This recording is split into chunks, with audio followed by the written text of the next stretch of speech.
I did not yell. I did give a few. What the hell are you doing? I did give a few of them. We know you a busy man, Kobe, so we gonna jump right to it, man. I'm gonna say Zion Hill. Is that dude in a swing? I'm sick and sick with it, vision and lift it. Listen, just picture it, spitting delivery. The time froze, under current, how the grind flows. Wrist flicking, said the bezels, got a mind blown. You know how to drop beat, everything slow. You know how to drop beats and anything goes. Pull up to the spot, you might see the squad there.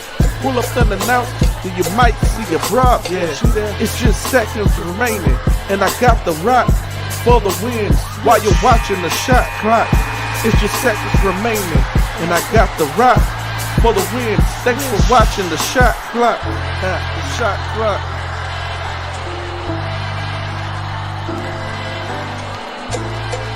You catch the shot clock every Sunday from 7 p.m.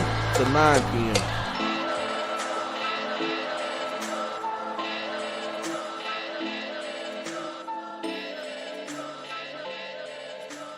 We never getting that $1 million.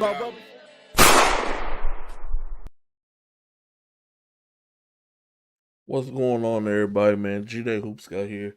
I'm just sharing the show right now. That's what I'm doing on all platforms, man. Man, appreciate everybody who's tapped in right now, man. This is the shot 30 o'clock. First live period is in the books. It's done. Salute to everybody who hooped. To the people who tried to hoop. And to the kids who, came away with something. Salute, man. Salute. Yeah, so that's where we are. We're not going to necessarily start there, but I did want to start just congratulating everybody for their first Grassroots live period weekend that took place, man.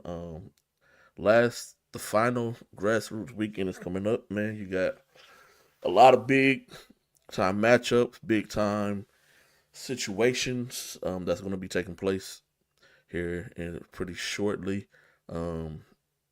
Peach Jam, 3 SSB championships down in Rock Hill, South Carolina. Under Armour championships been moved from Chicago to Kentucky this year. Pro 16's back in Bryan for their championships and so on and so forth, man. So just salute every team. We'll dive into that on the second half of the show. We'll dive into all that on the second half of the show. But just to get things kind of started, man, I'll talk about my weekend outside of basketball. My weekend was great. It was wonderful.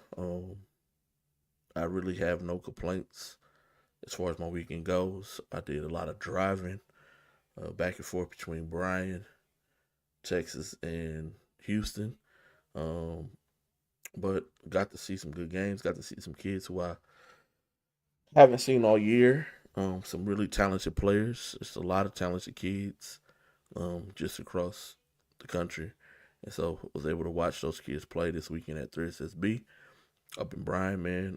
And enjoyed some parts of the drive, not all parts of the drive. Part that I disliked the most was the Sunday drive because as everybody's leaving, almost everybody flew out of Bush.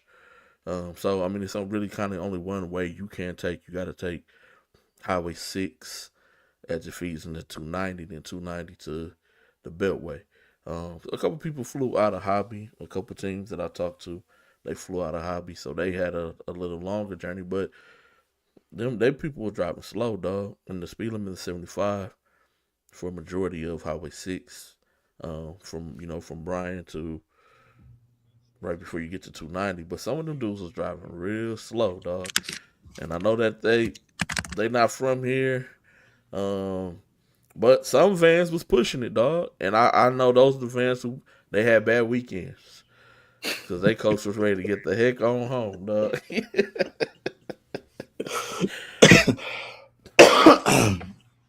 Just ready to get home, man. What's going on, Doug? Man, got to see my What's brother this weekend, man. what's up, bro? Always good to be in the building with my brother, dog. Yes, sir, man. Outside of basketball, just how was your weekend, man? It was cool, man. Like it's always good to chop it up with coaches that you've been knowing for a while, even Mm-hmm. like new coaches that you meet for the first time. So, it was cool. I got to meet a lot of people from Adidas that I didn't know that knew Yeah. me. I was like, bro, funny story. It's about the show. So I'm standing up there chilling by the concession stand. This lady was like, "You Doug Jones?" I said, "Yes, ma'am." We live in Boston and we watch the show every week. I was like, "Word?" She was like, That's "Yeah, we crazy. used to live in Texas and we be trying to keep up with what's going on out there." But I thought that was a really cool moment, dog. So That is. That's but big time, man. it was cool, Shout man. out It to the was people out in Boston, man. Yeah. Shout out to the people in Boston, man. Speaking of Boston, I know I was going to try to save it, but speaking of Boston, man, kid from Massachusetts rivals, Pembroke, that got the Michigan State offer. That kid can hoop, dog. That kid can go, dog. Bro, it was so many kids in there that I had no clue about. Man, that's what I said. It was refreshing to see kids who I don't even know. Yeah, man. Just come And who out there and just hoop, hoop. dog. Just hoop, man. Just hoop. And Them one thing I kids will be say about Adidas, the coaching on Adidas is top tier. Like mm-hmm. they run really good stuff on that circuit, man. Like I was super impressed. Even though some dudes was coaching in slides and stuff like that. So like that, but it was fun, man. I enjoyed it. It's always good to see high level basketball. It is. It is. It is. It is. Speaking of that, man, that's a good segue. So I was privileged to have a lunch with uh, Coach Tom Izzo, Coach Matt Painter. Um, it wasn't like they invited me to lunch. I want to clear that part up. Let me clear that part up. It's not like they were like, "Hey, G Day, come out." I was just sitting at a table in the room, outside the room, and I was working on the laptop. But my table was the only table that had a bunch of availability at the time. And so they just first coaches will just say that he mind like you mind if I sit down? Like, of course you can sit down. Um, then Painter joined and some other coaches joined as well, and they started talking about how they like the fact that a lot more half court sets are ran at the 3SSB because a lot of them had just came from Vegas from EYBL, and it was just like it's almost he says it's not a night and day talent difference, but it's a night and day the way that the teams are playing. Like these guys are actually getting into stuff, and it's Painter of course he's like it's refreshing. Like Yeah. he don't really care about the big names and all that kind of stuff. So if you know, you know. And so he's just like it's just refreshing just to see guys running sets. It allows he's like me just to come out and look at guys who I'm looking at and being kind of like, okay, yeah, he's really not what I thought he was. Um, when he has to see this thing against somebody's running a 2-3 or somebody's running uh man with his own principles or whatever they're doing. Oh man, he don't look as impressive as he did at so and so. So with that, like Doug said, man, it was some really good sets being ran. Dog, it was some inventive um sets. One of the coaches was like, man, it's like he's like he's running a diamond in the half court. Then another coach said, yeah, I peeped that. I'm still in that. And I was like, what Yeah. team was it, man? What team? And he when everybody left, he was like, man, slow grind elite. And so I had went and watched, and I'm like, oh yeah, this tough. It's Yeah. tough. It allows it allows their best player to get a open look every time, dog. And it's The no game I reason. No, it's a watched, no he got an brainer. open look every time, bro. Every time they Yeah, ran it, bro. it's a no brainer why he's the number one scorer on 3SSB, dog. Because if I can just shoot the ball and I'm getting clean looks, man, good night, dog. Good But yeah, night. no, it was really good, man. Like you said, good to mingle with the coaches. Good to meet up with people who you ain't seen in a minute. Chop it up, talk, man. We also had a really interesting conversation with Coach Izzo. I shared it with the guys in the group chat. Um, we as people, we got to do better, man. we gotta stop asking for astronomical things. Um,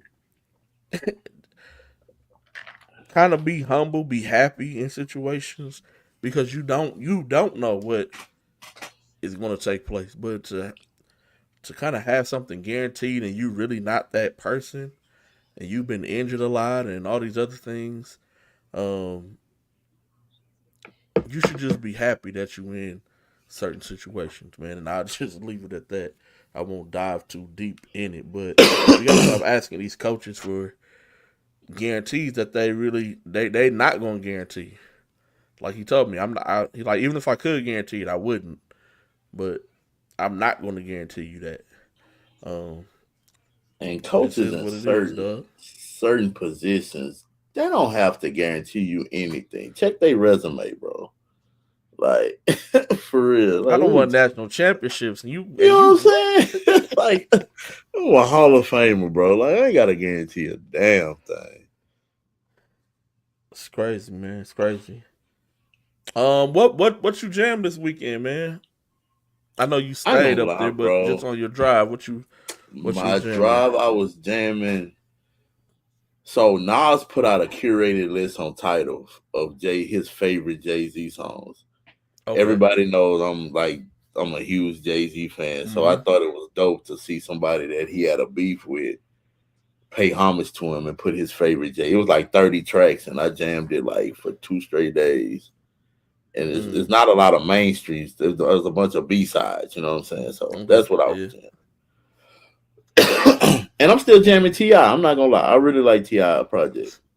I gotta go. I only listened to it one time. I gotta go back though. Yeah, I do. I listened to it the first time. I was like, I heard it again. I was like, okay, I get it now. Yeah. So, Yeah. that's I what I do. definitely I gotta go back, man. Yeah, I heard Future got a lot of skips. I heard Yeah, I he got. listened to the Future. I'm gonna have to listen to it again, dudes. It just wasn't like the old Future stuff, man. It's. Fun fact: I've never been a huge Future fan. I mean, neither. But I mean, yeah, he he got some. got. Now, don't get me wrong, he got Yeah. hits. Like I'm not gonna Yeah. sit here and act like he don't. But yeah, I'm probably gonna check it out. I'll listen to it. Yeah. I'm gonna have to listen to it again. Give it another spin. But kind of like you, same thing. So, but on Apple. So, Guru put out a list Bro. of his favorite Jay Z moments, but he did his off of how each song was constructed and curated. So he would play the original, whatever the sample came from, and then it would go into the song. And there was some stuff I was like, dang, I thought that was just something somebody made it. Like I didn't know it was a sample. I'm like, oh dang, that's a sample. No, it's crazy when you hear songs and you found out that it comes from a sample. You be like, you had no, and it could be the smallest thing, bro. Yes, the smallest thing, like one chord. You be like, oh, I didn't know they come from there. Mm-hmm. So I jammed that a lot going there and back, and then also just some R&B. Some R&B. Then on Sunday to get there, definitely had to jam some gospel music. Yeah. And when I went back, I threw on some Jeezy. Just because everybody was driving slow, and I was like, oh my gosh, dog! It's hilarious. I need something to give me like. You said the coaches that lost on Sunday was driving fast. Some vans was pew pew, and I'm trying to get behind them. I'm stuck going behind all these slow people.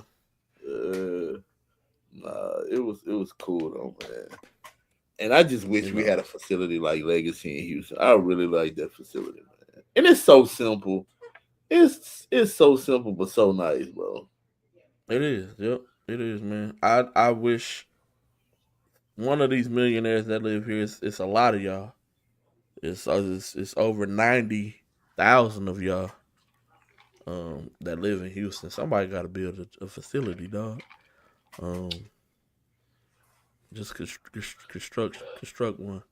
Nice little 12-court facility that's not too far away from like no other high school, so that way they can get high schools involved if they need extra gyms.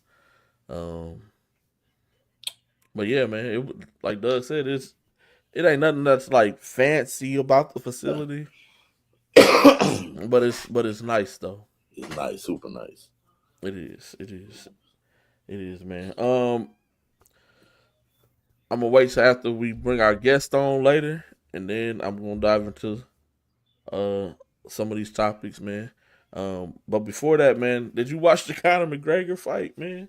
Nah, man. So by the time I was watching the Jay-Z concert on TikTok. So a lot of people was Okay. streaming it on TikTok. So I was watching that. And then all of a sudden I see Conor McGregor TKO. I was like, dang, that was fast. It's fast, dog. It was fast. Man, sometimes, bro, when you take that long off, bro, it's not gonna end well. It's not going to end well. It's not How many years he took off? 3? too many. 2 years. Too many, dog. Yeah, so I didn't tap in. I honestly thought he was gonna win, but I thought about it. I was like, bro, he took too long off. It's not gonna end well. Yeah, in the first round. So I was in a heated debate on Twitter with some fans, and I said everybody's not Bones Jones, dog. Everybody can't do this. Everybody can't take time away and just come back like nothing ever happened. And, you know, them all the race boy, people get they all they little racist remarks off, boy. Oh, you know that they was waiting media, on that. And I was like, I wasn't even trying to make this no black and white thing. I was just saying, like, even Anderson Silva, like, he thought he could take some time away, come back, not the same. Like, you really got to be a special dude to do that. You're as a fighter. This ain't like it's no hoop where, okay, I got a 50% chance of making a bucket. Yeah. Nah, dog. Like, my life is potentially on the line, dog. If I can die here. Yeah, like. No. Well, yeah, man. But yeah, that fight didn't last long at all. First round TKO. A lot of people's pissed. A lot of memes talking about Bam Adebayo 1 punch, Conor McGregor 0 punch. 0. Bro, what you think about that, dog? Hey, man, he told him it was gonna be up when I see you, dog. No, you can't talk reckless and don't think like I'm gonna see you and it's nothing gonna happen, dog. You can't, man. I almost had it was almost a fight on Sunday at the gym. I was at Bryan High School. Oh, for real? I was watching 16U. TJ Ford, they was trying to qualify for the championships. Yeah. And they was up big. They was up by 18. They ended up losing the game by 1 or 2. But the parent went up to another parent face, flicked them off, start talking crazy. And I'm just like, dang, all over a game? Like, she's like, yeah, that's because your kids ran up in my kid's face on the court. And I was just like, dang, like, you mad about something that happened before halftime. You waited till the end of the game and y'all won to try to get plexed up, but she jetted off, though. She got up out of there. Man, it'd be so sitting in the stands and listening to the parents this weekend, bro. It'd be some of the craziest stuff you said, dog. It'd be some of the, and the parents never want to let the kids handle it. They never want to let the kids. No, they don't. And their favorite phrase, not that one, don't try that one. Like relax. And be doing it in front of college coaches. So crazy, bro. Dang, man.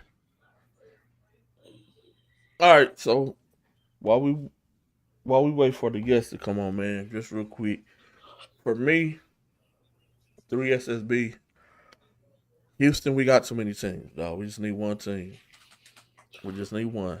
I know people would not gonna like me. I don't care. We just need one team, dog. We do. Some of y'all got some pieces on the other team that the other team can use.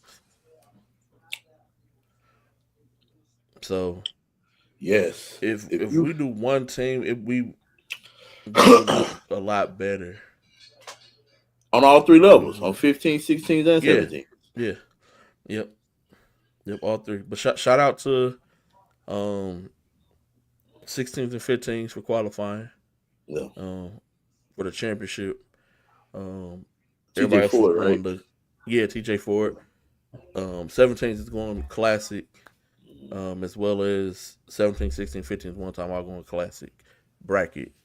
Not going to the champ, but the 15s and 16s for TJ Ford have qualified for the champion bracket. So salute to those guys for their great play this weekend up in Bryan. But with Man, that being TJ said, Ford, by the no, guess go here. ahead. No, go ahead. No, I was saying like TJ Ford 16s let a one slip away against the Atlanta Celtics. Um, that was yesterday morning, 8:00. I was in the building because I wanted to check out Blaze Johnson play for Atlanta Celtics 16s. But nah, man, Maverick, Maddox, all them dudes play. I mean, not Maverick and Josh Ogman, all them dudes play well. They just let it slip away at the end. And what's wild is, Yeah. and this is why I tell kids, man, be a star in your role. Kid from Atlanta Celtics didn't play 1 minute in the first half, didn't pout, nothing. Came in and changed the entire game defensively in the second half. And he was the difference in the game.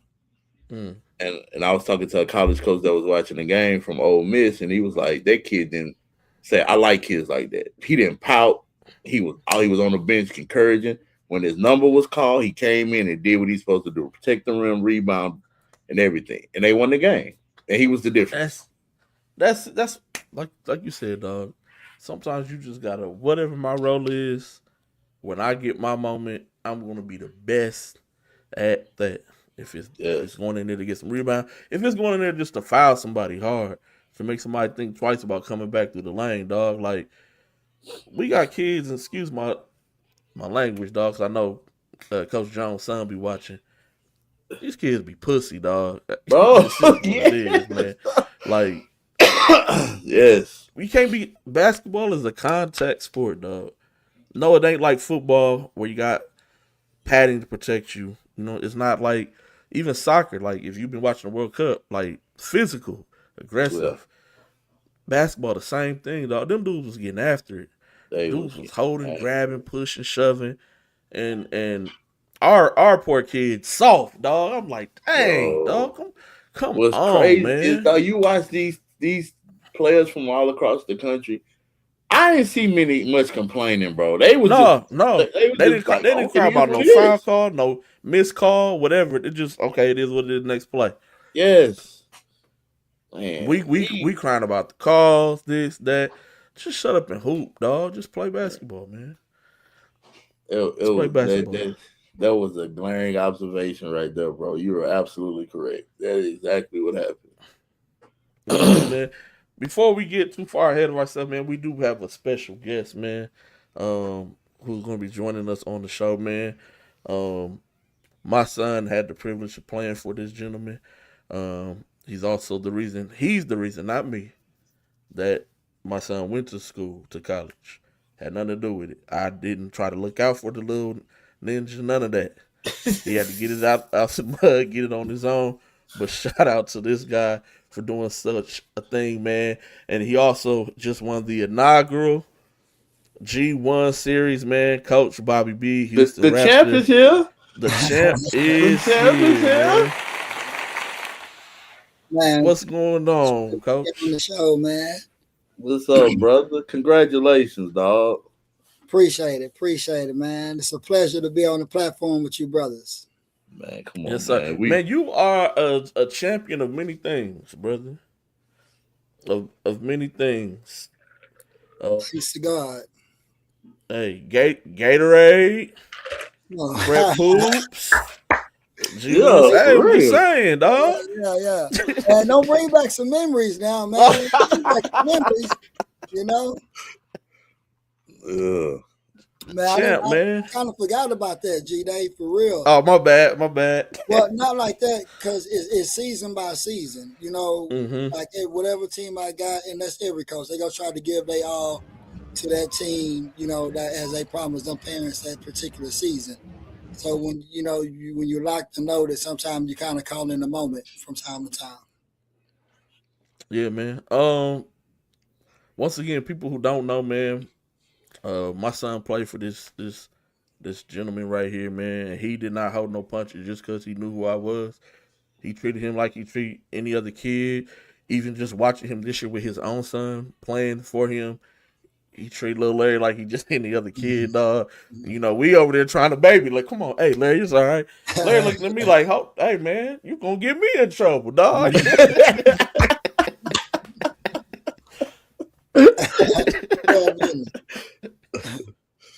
But yeah, man, just talk about that. Just you as a person, man, and just being real. No matter who the kid is, no matter who their parent are, like you don't care. You're gonna be unapologetically you, and you're gonna coach them to the best of your ability. Man, that's just it, G. Man, I'm spending my time away from my kids, my family. Like I say, my son never really played for me. It was I don't want like it wasn't meant for him to play 17 this year, to be honest. So we recruit, but we're not always successful in the recruitment. People don't kind of know or believe what we do for whatever the reason is. And we just don't have the time to recruit kids like a collegiate level coach. So we put in our bids and we rock with who rock with us. And I kind of been like that, for a long time now. You want to play for us. You want me, I want you. Just want you to be committed to the process. So I'm going to coach every kid the same because, once again, man, I could be at home. We practicing several days out the week. I'm putting you through torture for the end result so you can be a better guy, person, and basketball player at the end of the day. Yeah, man. Anybody else got any questions for Coach Bobby, man, before I keep going, man? Nah, I just want to know, bro, how you feeling, dog? Like playing all them young kids at the beginning, just rolling with you, like you said. You ain't gonna beg nobody to come play for you. Mm-hmm. Like, how does it feel to finish the journey, bro? Man, I'm gonna be honest with y'all, cause y'all family, and like I haven't really shared this with nobody. But I took this season personal.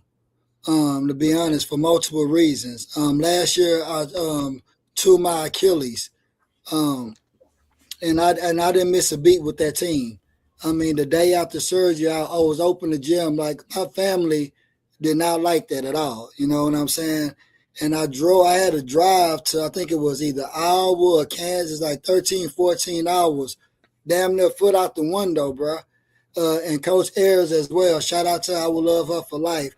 She drove another van for us because some coaches, for whatever reason, couldn't make it, family emergency last minute. So we were responsible for getting them kids to the live period, and we drove out there. We drove back. I think we got back 4 a.m. in the morning, and we went to work from there.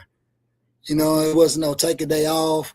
Man, I'm injured, and to say the least, I don't think, and Doug, you was for some events, I don't think it was fully appreciated. I don't think everybody bought in. So this year, I was like, I don't care if who I'm coaching, what type of kids, how old they were. As long as they go buy into me, I'm going to buy into them. And I didn't know what we were going to do, but once we committed to the Gatorade, we made a promise that we was going to win it. And we just said, hey, man, just be willing to go through the torture, because I told them I was going to put them through hell because that's what it was going to take with that roster to win. And I just asked them and the parents to just believe in it, no matter how tough it is, how bad, it might feel for you to watch me put them through this, but trust the process. And it was some torture. I think TJ Ford beat us by 70. It felt like 70 if it wasn't. But that ass whooping helped them kind of listen to me more. Because they realized it's not going to work your way. And it's how ugly it's going to be. Now, I'm not saying I could, make miracles, but I could put some makeup on that shit. Because, right there, that's worse than Shanae. You know what I'm saying?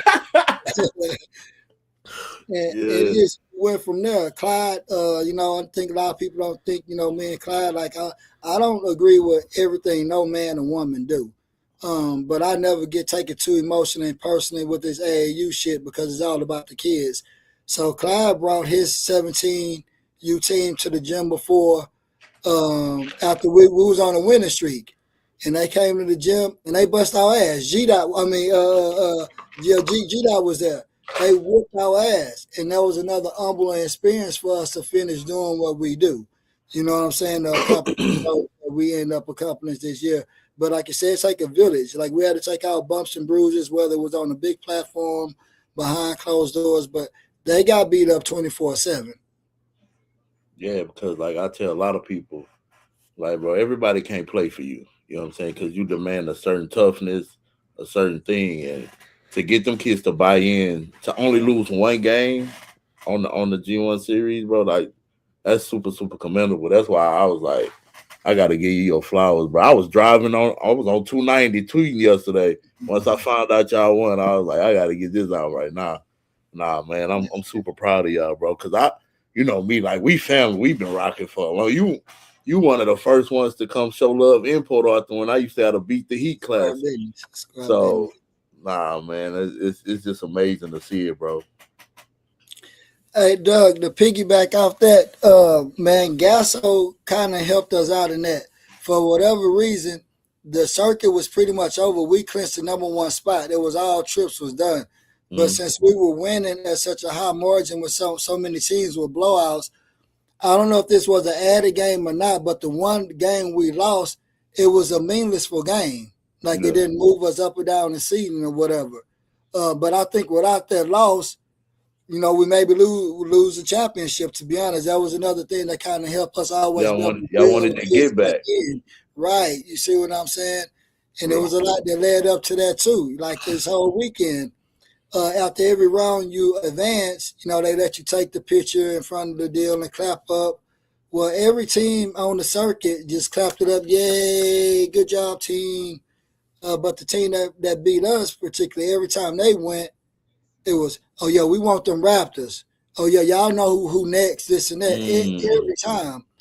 And the media crew put this out, so that was fuel to the fire. Like, I woke up, when I seen it, first thing I did, hey, man, meeting. No, this is disrespectful. Don't say nothing. And so it was some comments made. We made them remove the comments because that was their celebration post. You can celebrate how you want to. But we definitely kept that in the back of our heads the rest of that weekend. Shit paid off, brother. Can I ask some questions? Yeah, go ahead, man. Is that the same club that Chad was chasing the women out of, man? Hey, man, y'all got to get out my boy, man. I remember that night. Hey, man. Hey, we not that far from it, G-Day. I remember that night. First off, congratulations. Thank you. People have, and I say this with all sincerity, but I'm going to say it with my chest. People have taken so much from you. They've taken your ideas. They've taken your blueprint. They've done other things, and you just stayed tall. You helped me grow in times where I wanted to be petty. Talk about the lives that you changed with the philosophy and the brand of basketball that we've been selling people for the last 6 years. Because our brand of basketball is unique to Jurassic Park, and what we do is unique to Jurassic Park. But we don't really talk about it. We pretty much in-house. We keep everything in-house. But I think it's time to let people know there's a reason why our brand of basketball works. A lot of it is basically fundamental basketball. We're not teaching no tricks and, you know, and all the fancy moves. It's just basic basketball because, you know, most kids have their own trainers for that. But the main thing is we teach them how to compete and fight. And like I said, it's more on court and off the court when you become a man because life is hard. Like y'all know as men, it's not going to be easy. And anything you want in life, you really got to work hard for it. So that'd be the main principle. Like if you want to have success in life, you got to work hard. The most successful people work the most. Like that shit, it don't come overnight. They don't know how much y'all put into this show to build it to the level that it's at now. You know, they might come and just like me, I'm on here. I'm like, hell yeah, this is a good platform. I get to brag. But y'all have built this over the time. Like the blood, sweat, and tears have been on y'all, and I could come piggyback off of it. You see what I'm saying? But That's the main thing. I keep reminding our kids of the struggle, the foundation, and that's what every day is at practice. It's a battle. It's just come compete. You don't got to be the best one, but you got to be better than you were yesterday. And if you keep getting better every day, eventually you'll figure it out because it's just all about the fight. You can't give up. So, and that's what it is. We ain't really chasing nobody. We're just chasing to compete and get better every day. So let's explain that mantra we use. Use me and I'm gonna use you. We tell kids that all the time. And more often people just try to use us like we green or something. But explain what that means and how it truly benefits the kids themselves. I like that. When I tell them to use us, a lot of people might not know, like, y'all are family to me. You know what I'm saying? So when I say use me, it's not really use me, it's use my resources.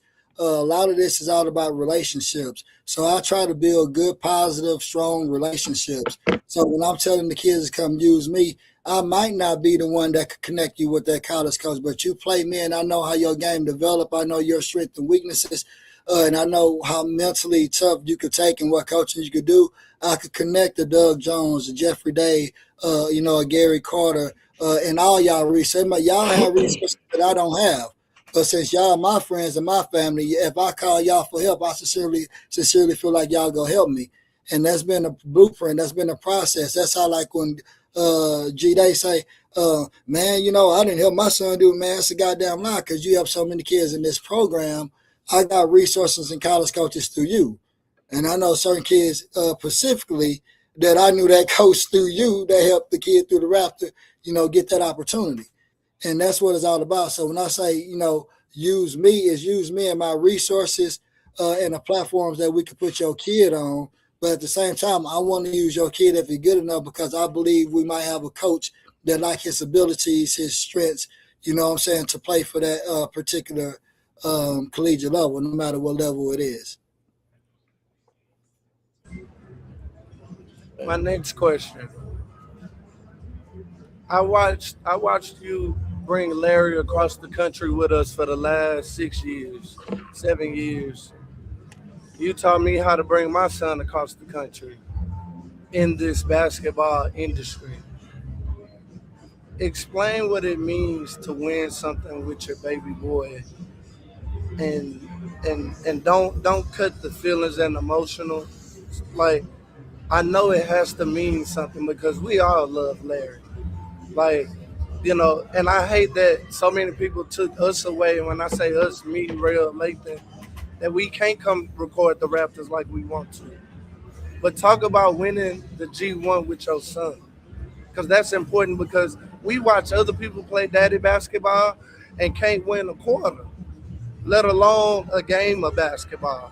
But you won the G1, and you got more than one son on it. William, our son, Bryce, our son, but just expound and expand on that. Man, I really haven't had the opportunity to let it all sink in. It's kind of still been happening so fast. But for the most part, it's just that father-son bond, that experience that we can always talk about. I just looked earlier at a picture he posted, and that was like the most sentimental moment for me. It was just me and him.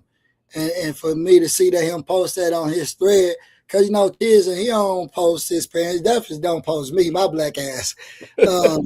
But that was probably the most touching moment that people don't know about, and I don't think he even know about that. But that really touched my heart. But for the most part, Larry played a big role because he didn't mind what his role was, and that was a big part of keeping the three youngsters on the team. When you got the older kids, the egos and the parents, and it's the demand, I got to play this much or play that much.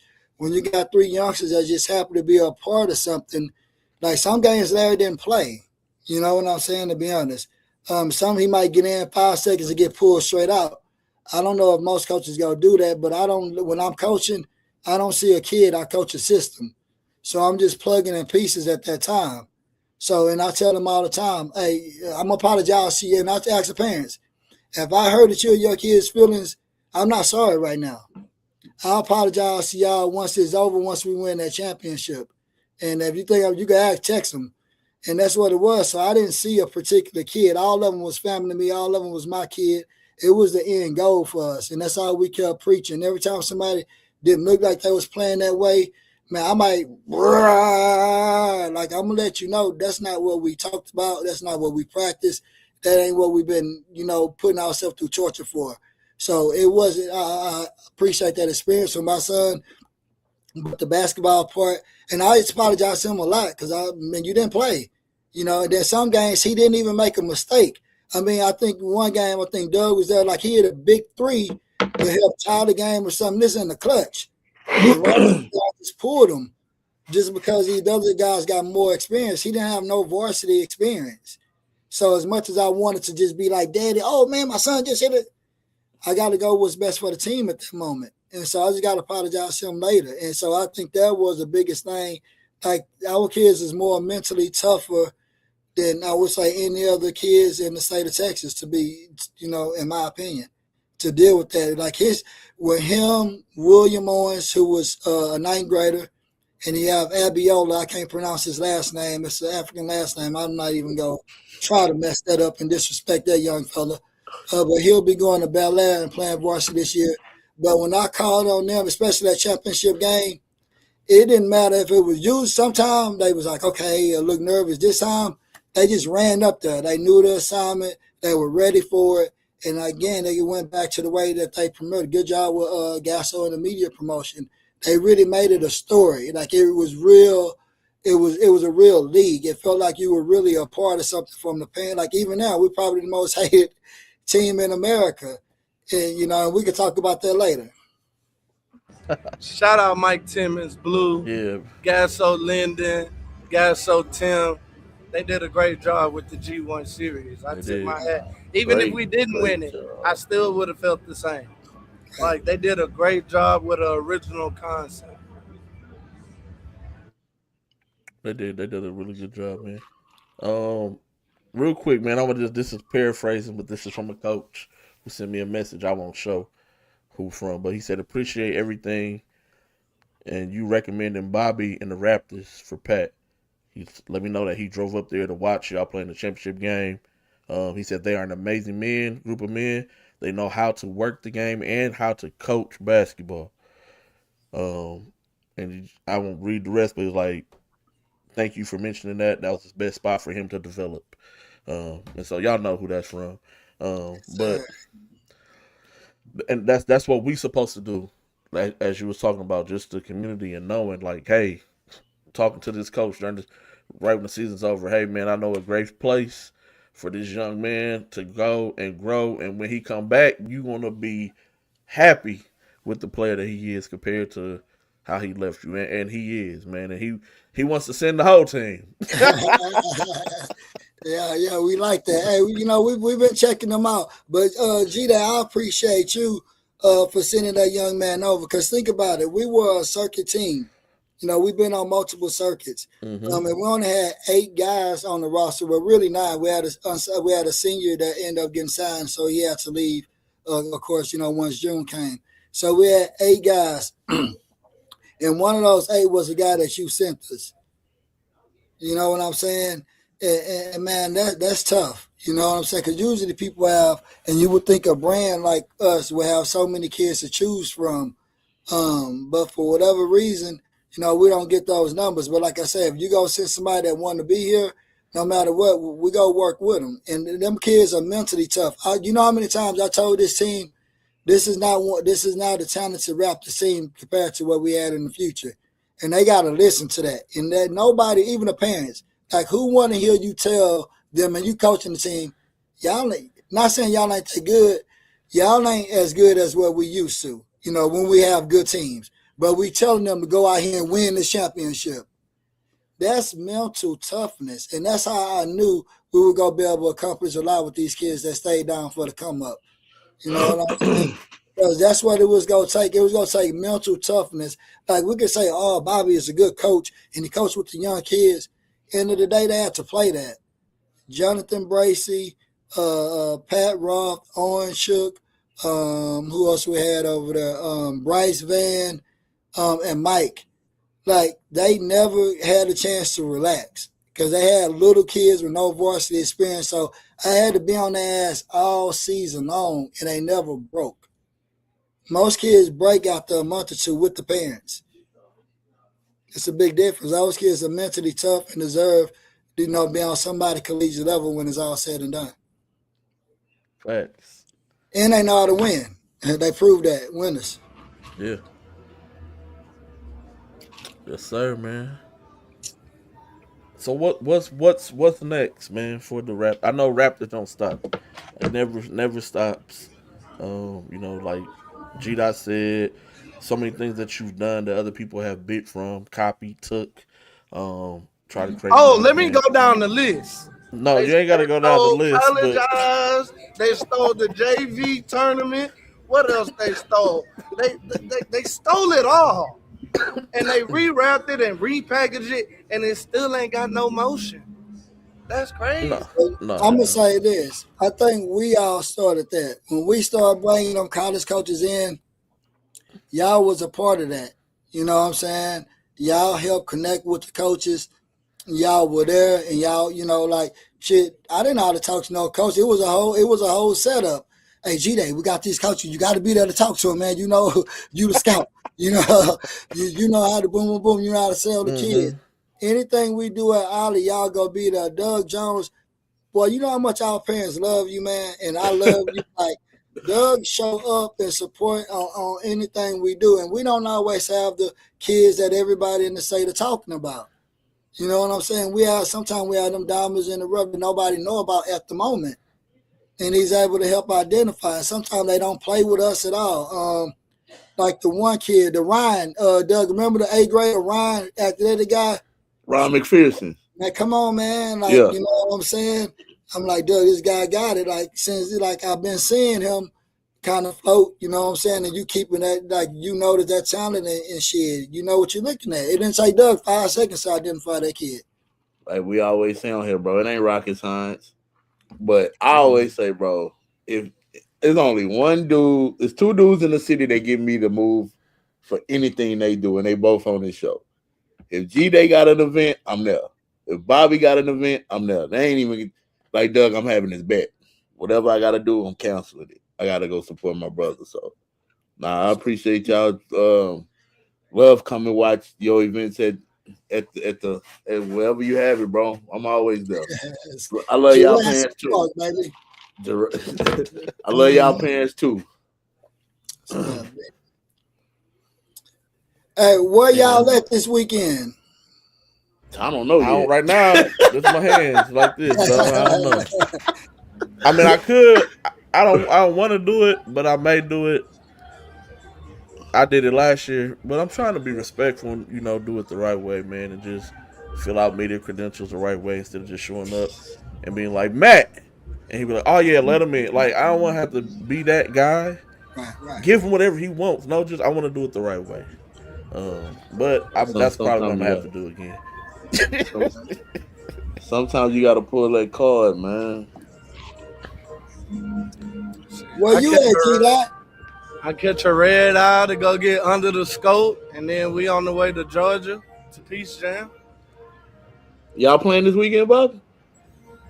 Yeah, that's what we trying to see now, where we go. You know what I'm saying? Kind of want to stay home, thought it would, what's going on at the house, but if not, we probably go back up 45. You know what I'm saying? You say the Dallas crew waiting for you this weekend. Bro, I done had a lot of fun in Dallas with Bobby and them, dog. My boy. Yeah. Hey man. A-Sound, they talk a lot of, Dallas, Houston, and what is it, UIL? But I don't know, man. I know AAU. No, A-Sound, we bringing that shit. I mean, we bringing that shit back to A-Sound, bro. Man, talk that shit, bro. Yes, sir. Yes. That was a plan. That was a goal. You know what I'm saying? And that's what it is.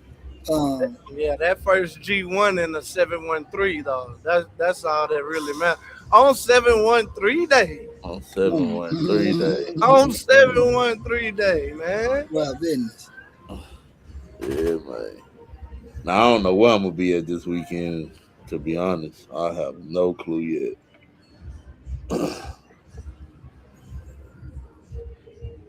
Yeah, man. Happy 713 to everybody out there, man. Bob, you more than welcome to stay on the show. You do not have to leave, dog. You can put your input in anytime. For anything. But I do miss when you used to have the little college tries and let the AU coaches play against each other. Oh. That was hilarious, dog. Yeah, I ain't gonna lie. Yeah, man, I like that. The deal with Houston is it's hard to get everybody on the same page all the time, bro. It is. You know what I'm saying? And and that's what the whole event was for. Like y'all know, they don't even be about the money. You know what I'm saying? It's just about let's go have a good time. And when they actually came out, they see that, man, it was all fun and love, and what I'm saying, it was one of the few times you see guys in there really bonding, without the BS. You know what I'm saying? And we could bring it back. I'm always willing. And we was able to identify some good hoopers. I never knew Mac. Remember Mac? I never knew he could hoop like that. Chris Hines. I never knew Hines had that. He was shifty and shit. You know what I'm saying? So, and there's more guys. I don't want to. KJ daddy, KJ McDaniel's daddy, might have got Slim. Slim was a hooper, dog. The court. Of course, A-Leaf Dante Stiggers, but it was able to get, like, I used to love that to see the hoopers out because it was always some guys. I might just start with some baby ass guys. I'm like, shit, this dude bust my ass out here. My boy Carter Luther King out here in the do-rag. Yeah. 3 ball. Yeah. But yeah, no, that was an event, man. I love that event. Wish we could bring it back, man. Man, it was a lot we did. The Clutch City Clash together. Yeah. Couldn't do it again because people didn't want to support it. Just like this year, I tried to do the shot clock. Then nobody. You was ready to play. Some teams was ready to play. My text message in the group me, man. We definitely we got other teams. Nah, man, nah. No, I'm like, dang, y'all running. Like, let's just who cares who wins and loses, dog. I'm just trying to do something for the city, for the culture. See, people don't know, man. As a director, G-Day, and I'll say this, and there's a lot of them out there, but so it ain't no beef or whatever. Nobody, misquoted, act like I'm, calling people out. G-Day, guys like yourself and others that have the business organized as as AAU directors, we don't have to hear that from the back end on our parents. Like, parents are starting to be so aware now with everything going on to where sometimes they might question, I don't want to go to this event, or why we going here? You know what I'm saying? Because how it's structured ran, and, certain guys, we don't have to have that problem. So I think we got to really start thinking about that, you know what I'm saying? When not saying that, we want to move shit out, but certain guys definitely deserve to be supported. Just even for your parents' sake, like, you know what I'm saying? Parents like the organization. They want, they want to map out their day, their weekend as soon as possible. They don't like the changes or the BS.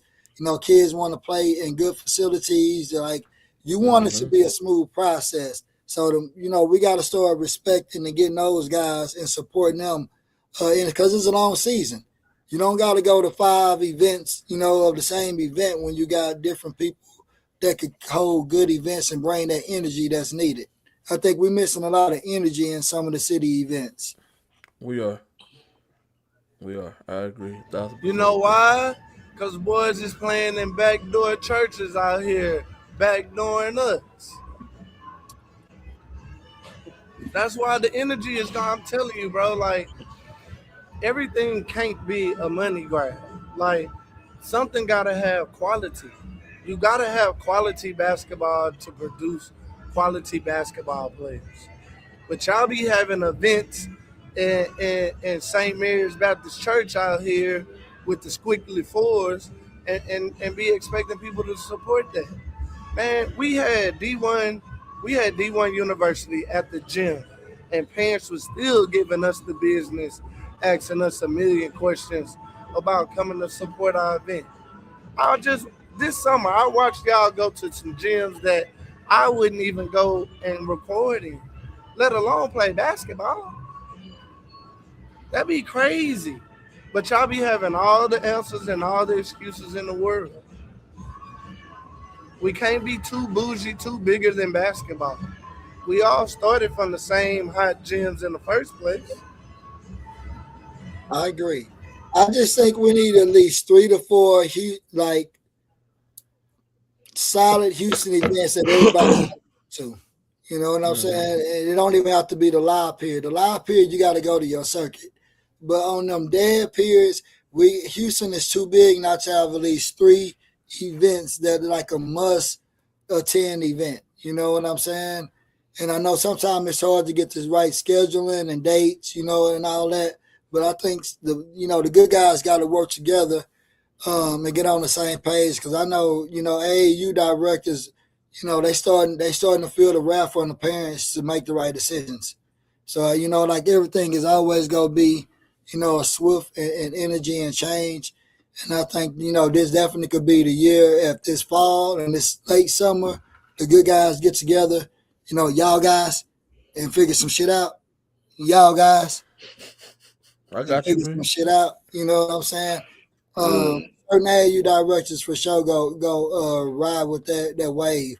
Even if what I'm saying, just 1-2 good events, even if y'all combine together, make them a bad joker, man, we need it. It's needed. And y'all are the scouts for Houston. That's why I tell people all the time.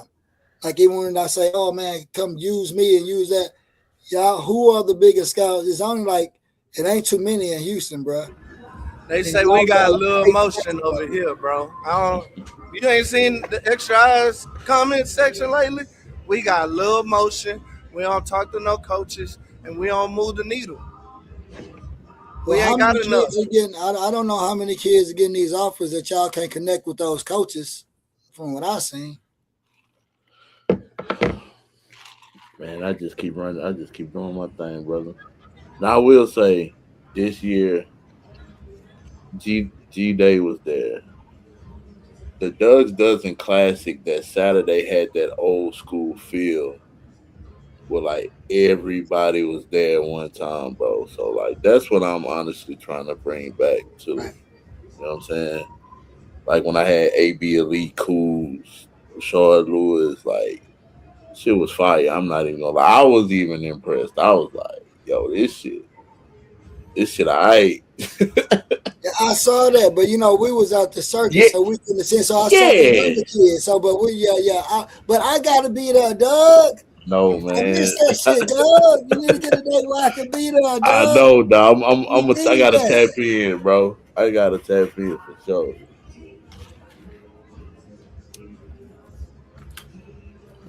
Yeah, man. Um, Once again, Bobby, man, congratulations on yet another championship. Um, After y'all won, I'ma tell on them. After y'all won, Lil Jeff was like, "Man, did they fight like we fought?" I said, "Nah, man." Nah. Hey, you Man, know what's crazy about that? That footage never hit the internet. I'm glad it didn't, dog. Never. Hey, boy, calls were made, boy. hey, that's crazy because honestly, that was a fight that could have went viral like that last one. Oh yeah, That one Dick, in Dick Georgia. Vitale said we was wrong with AAU basketball. Yeah. Said we needed to be banned from the sports. That's why I got smoked with Dick Vitale now, ever since that day.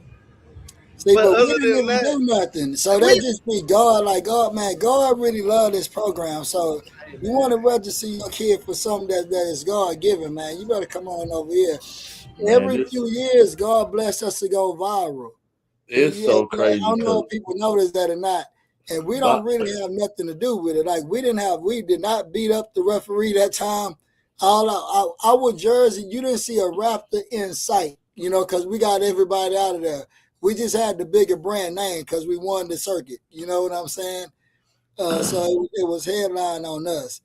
We just, got like probably 70, 80,000 views on this Gasso for a call. And they go, oh, well, look, you don't want to judge the game by the referee. In that game, if you watch that game, man, they literally beat our kids up the whole time to even be in that game. We kind of walked through that circuit. And not to cry about referees. Y'all know how that shit is. I never say that. But I even got, if you look at the video from Baller TV, I didn't know the rule. I didn't want, like, I told the team and everything, like, hey, I don't agree with that. Like, I don't like nobody to lose in that way. It was still 3-something seconds on the clock. My assistant coach is a referee. So the whole time he's like, man, that's a check. They got to give us that. I say, hey, man, and we always argue. I say, hey, man, shut up. I don't want to hear that shit. I'll tell me where they go give me the ball with my 3 seconds. I say, they ain't gave us one decent foul all game. Ain't no way they finna give us this bogus ass call. But that just show you, the basketball guard and not gonna let them kids go out like that. That team didn't even finish top 5. We finished number 1, and that game technically shouldn't even been that close. If you look on the game-winning shot that we actually had, the kid 2-hand pushed our kid on the layup, but they did that all game and didn't call it. So those kids are creatures of habit. Just like our kids didn't get back, we didn't get back all game. So you can see both mistakes and time management. But the coach actually ran on the court. As soon as the referee did the 3, to notify that it was a 3, the coach ran on the court, and so did the kids. Only one kid, and really the camera. I got the film. I can send it to y'all on the back end. I didn't post it to embarrass nobody. But I didn't know it was no damn rule. I'm not going to tell you I know it's a rule. I didn't know it was a rule. Technically, I don't like it. My biggest thing is it was still 3-something seconds on the clock. The game wasn't over. Just like they hit a big shot, nobody going to give us our opportunity to hit the big shot. They gave us a check. So, of course, my play that I drew up that I had confidence in with my players, because we've been there several times this year and had to hit big shots. And I know, I had confidence in them like coach had confidence in their players. We didn't have to get there because legally they ran on the court. Whatever rule that is a rule, but shit, I'll take it right on. And I told the kids from there, all right, since they want to make this a big deal, and some of the, and I know at least one, staff of the Gasso, well, it could have won anyway. Of course, it could have won a 20-point blowout like most of our games if we got some calls. You know what I'm saying? That particular game. We got some, roughs that ain't that great sometimes. And it is what it is. But I told my kids from there, let's not make none of these games even that close. If they go win out and we win out, we're going to make sure we won't make none of our games close. Because it seems they got to play, we already beat by 20 or 30. And we're going to go beat everybody else. And that's what we did. If you look at it, it was damn near double. That whole championship was damn near double-digit lead. The game before that the same. We might have won by 8 or double digit, whatever. That's because, at the end of the day, we got only 3 guys on the bench and no varsity experience. 8th, 9th, and the 10th grader. And the 10th grader was the smallest kid. So, of course, that lead kind of diluted a little bit, but it was still it wasn't a close. It wasn't a 1 or 2 possession game for none of the rest of our games throughout that G1 series. All right, man. Y'all back for G1 next year? If they allow us back, we're definitely back. Why wouldn't we go back? We're the champs. Everybody who got shit to say, come beat us. You won. The referees help you win. We went 18-1, and if you do the margin, I guarantee you it's still a double-digit margin win total. If not 15 or 20 points. We had so many 30-point games with the little kids. And I would say this. It was teams with more talent than us, by far. They didn't play better basketball than us. They wasn't prepared for a championship like we were prepared for a championship. That was a mentality from practice. You can't joke in my practice or your mom and daddy waste their time. Get your ass up out of here. Go home. I don't give a fuck how far you drove. My bad. You good? Are you good? Hey, we already put the disclaimer in front for Coach Jones' son. But that's what a lot of kids are missing, that mental toughness, that old school. You come in my gym, you go get the old school treatment. We're gonna play basketball, and I'm not gonna treat you like you the 5-star at your school. You're gonna be the little kid at the park. Don't shoot the ball unless you get a goddamn rebound. You know how the old school cats do you at the park? Man, I don't care how good. None of that, boy. You got no resume out here. You better go do all the small shit and earn the shot. See, these parents think the kids deserve a shot. Oh, yeah, everybody else shoots it. Shoot your ass about this, you know. Bro, how many times I've got on the show and been like, why do these kids got the greenest of lights? Like, bro, I'm at EYBL and I'm looking at a Houston team playing 17s. And everybody got a green light on there. You get a shot. You get a shot. You get a shot. And I'm like, we not understanding game, situation, time, shot clock, point spread. Like, you know, in EYBL, you got to win by point margins in your bracket. Hey, oh, I see it. I'm open. I think I'm open. Bro, why are the lights so green? I just don't get it because they don't even put the same amount of defense into the shooting that they want to do so it could equal out. Like, if you picking up 94, I'm not tripping on you getting a bullshit bad shot. You don't even want to play 94 feet worth of defense, but you out here trying to take 94 threes a session. You got to go, dog. And that's on the girl side, too. Dang. But that's why I was saying earlier when I talked to Izzo and Painter, that's what Painter was saying. Like, he had just came from EYBL and came over to 3SSB, and he was like, that's why he loved it, because everybody's running sets. I could see and tell how good somebody would be in a half court set on this platform versus where I just came from. He said because everybody was just out there doing their own thing. So I mean, it is what it is, man. But for me, my takeaway is point guard play, man. Doug was there. Doug seen it. Our point guard play was horrible. I'm talking about Houston, represented at the 3SSB. Nobody knew how to read the tagger. I even asked the kid after the game. I said, "Hey man, when you come off the screen in the pick and roll, you got to read the tagger." He said, "Who's the tagger?" I'm like, "Oh my god! Like, what are we teaching the kids?" I told him, every time you get a screen, don't mean it's time for you to go downhill and get a bucket. You the PG. Right. You got to read the floor, dog. If the tagger comes over and is helping in the middle, you got to hit the guy in the corner who's going to be wide open, butt naked open for the shot, dog. If he ain't tagging over, okay, take one extra dribble, pocket pass, hit your roller. Like, you got to be able to think the game. Bro, and looking at other team point guards from across the country versus ours just that weekend, I was like, dang. It was 2 point guards that played flawlessly in my eyes.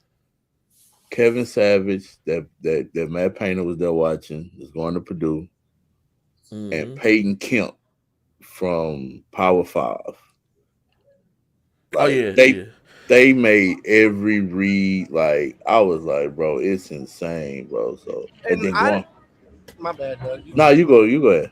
I didn't realize, this is a testament to me reading your tweets. I didn't realize Peyton had left Indy Heat and went to Power 5. Peyton been an elite point guard, even on the EYBL. He won 16s last year. He won a Peach Jam. Kevin Savage put on the clinic at top 100. So y'all talking about the most elite kids in the country. And Houston kids trying to figure out why they can't get a offer to ITT Tech. That's the reason. That's the reason, bro. And those kids are almost sub 6 foot guards. Am I not lying, Doug? Nah, you're right. We get so enamored by the 5'10" with the tween green light. No, that is not gonna work at the next level, dog. Oh, another almost sub. Jason Gardner Jr. was another one. Another one that played flawlessly, bro. Like, you know ball, Doug. I know a little something. Hey, man. We just, as trainers, we just got to do, or people who do train, because I'm taking myself out the equation. I don't train the kid, per se. I could help develop them, but they don't want to sit down and watch film and me to point out all their flaws. They ain't trying to hear all that. But we got to do better. Not even with that, but like even our. If you a big, be a big, and there's nothing wrong with that. I got to watch the best big in the world, and you know what? He was a big. And then when it was time for him to catch the ball and shoot on the wing, he caught the ball and shot on the wing. But he stayed his butt right on the box, dog.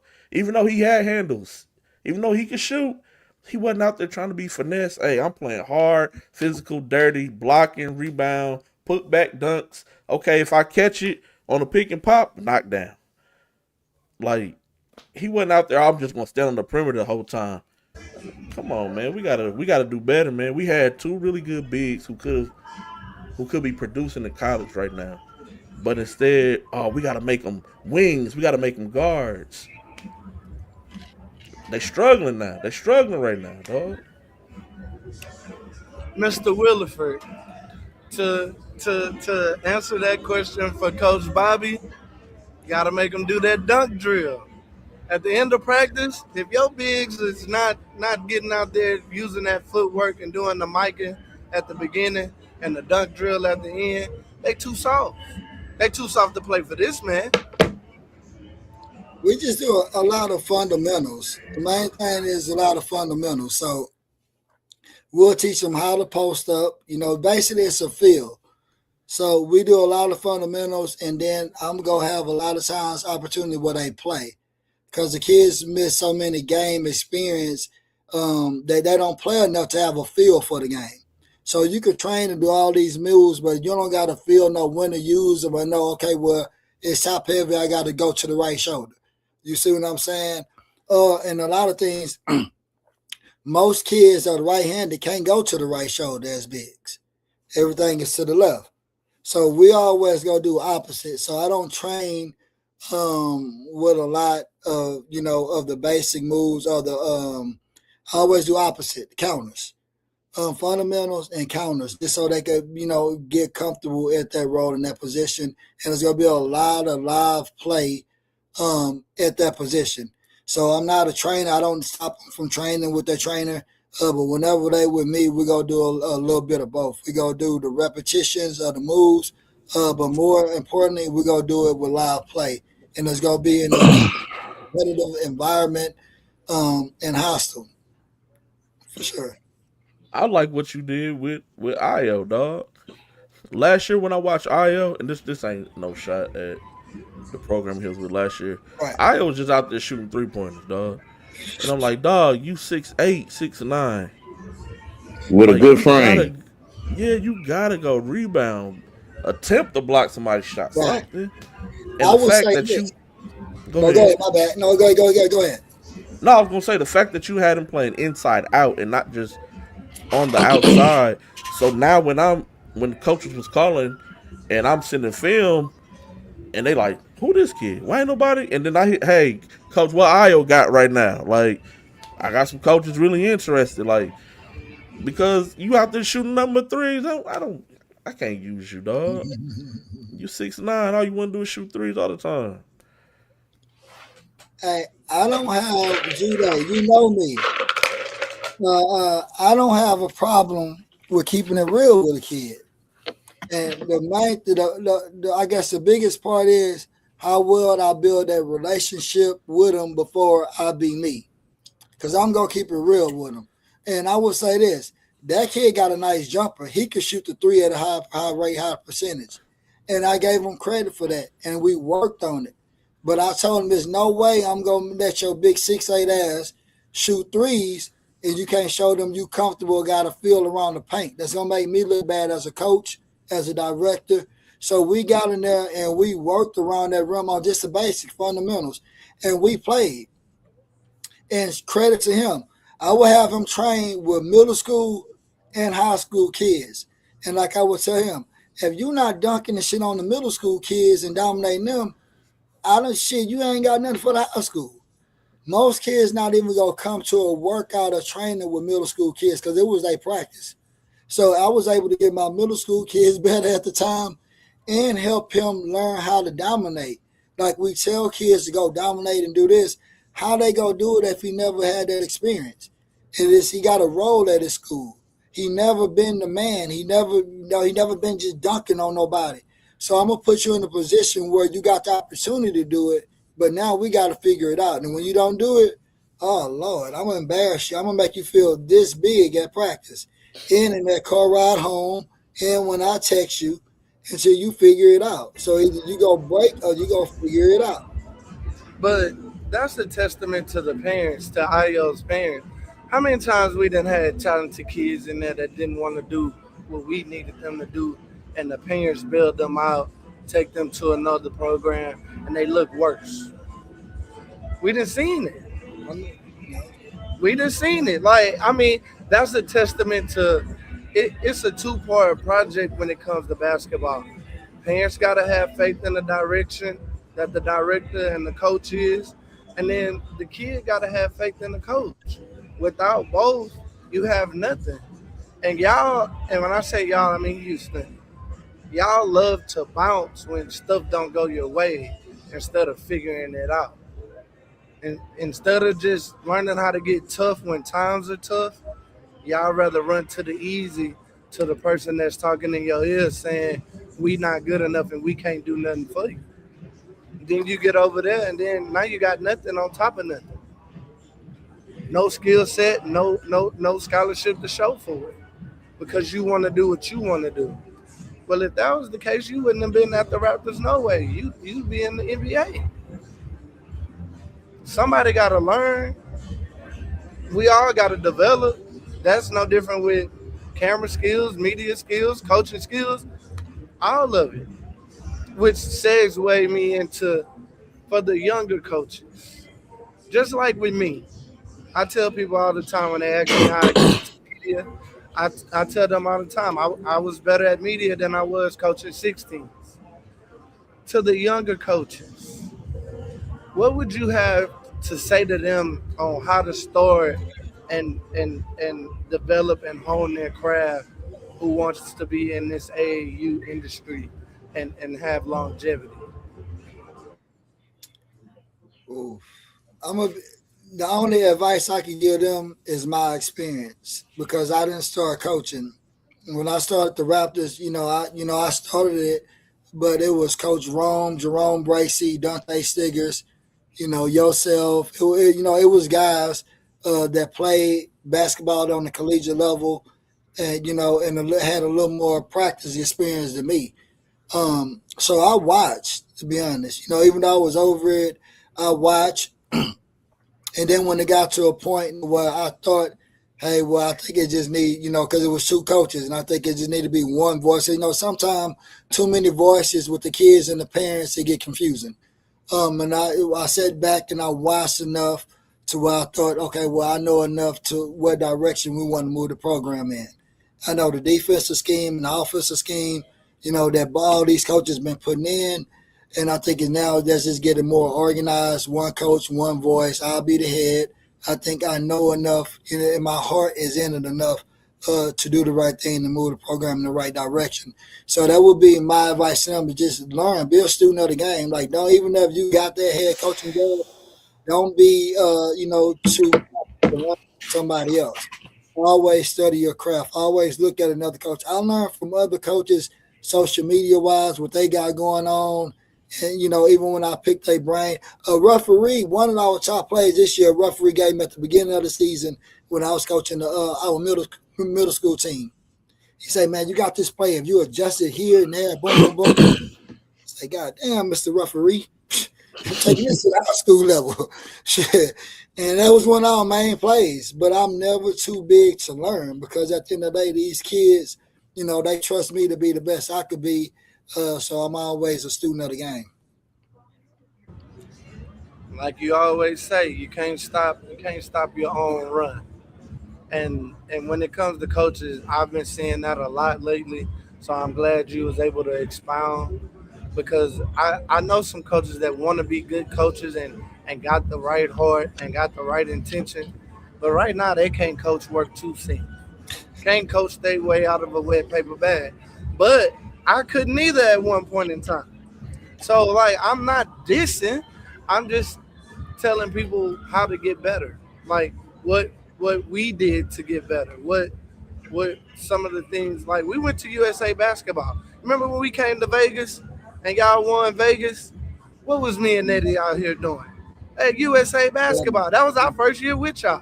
Mm-hmm. When we drove to Vegas. Yep. We didn't know nothing. Like, we're not too prideful to get better. And I want the city to be better because I love the city. I say that too, G Dot, to a young coach, man. Trust your staff. Like if G Day and Doug, both of them done sat on my bench before at this game, and I'm gonna look at them. Hey man, what am I doing? Hey, what you got for me?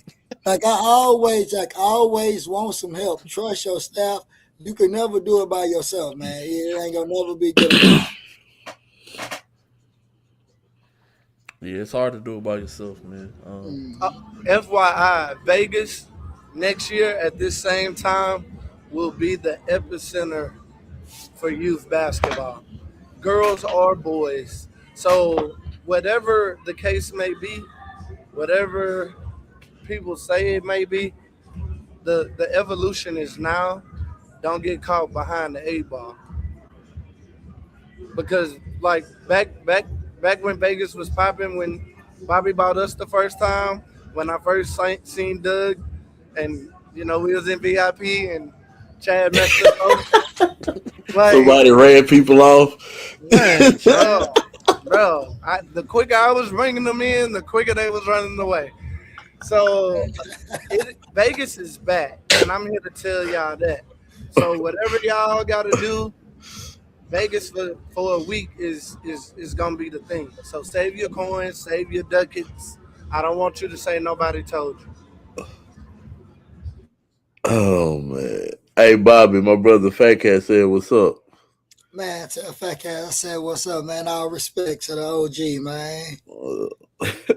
Man, I still remember y'all training, man. Y'all had that soul food and going on at the concession stands, the DJ going, Big Jim. You know what I'm talking about, man? Man, hey, that was a live event, man. Yeah, nah, man. That's it, bro. That's why I always feel like I owe you that, because you was like one of the first ones from Houston to come show love out here.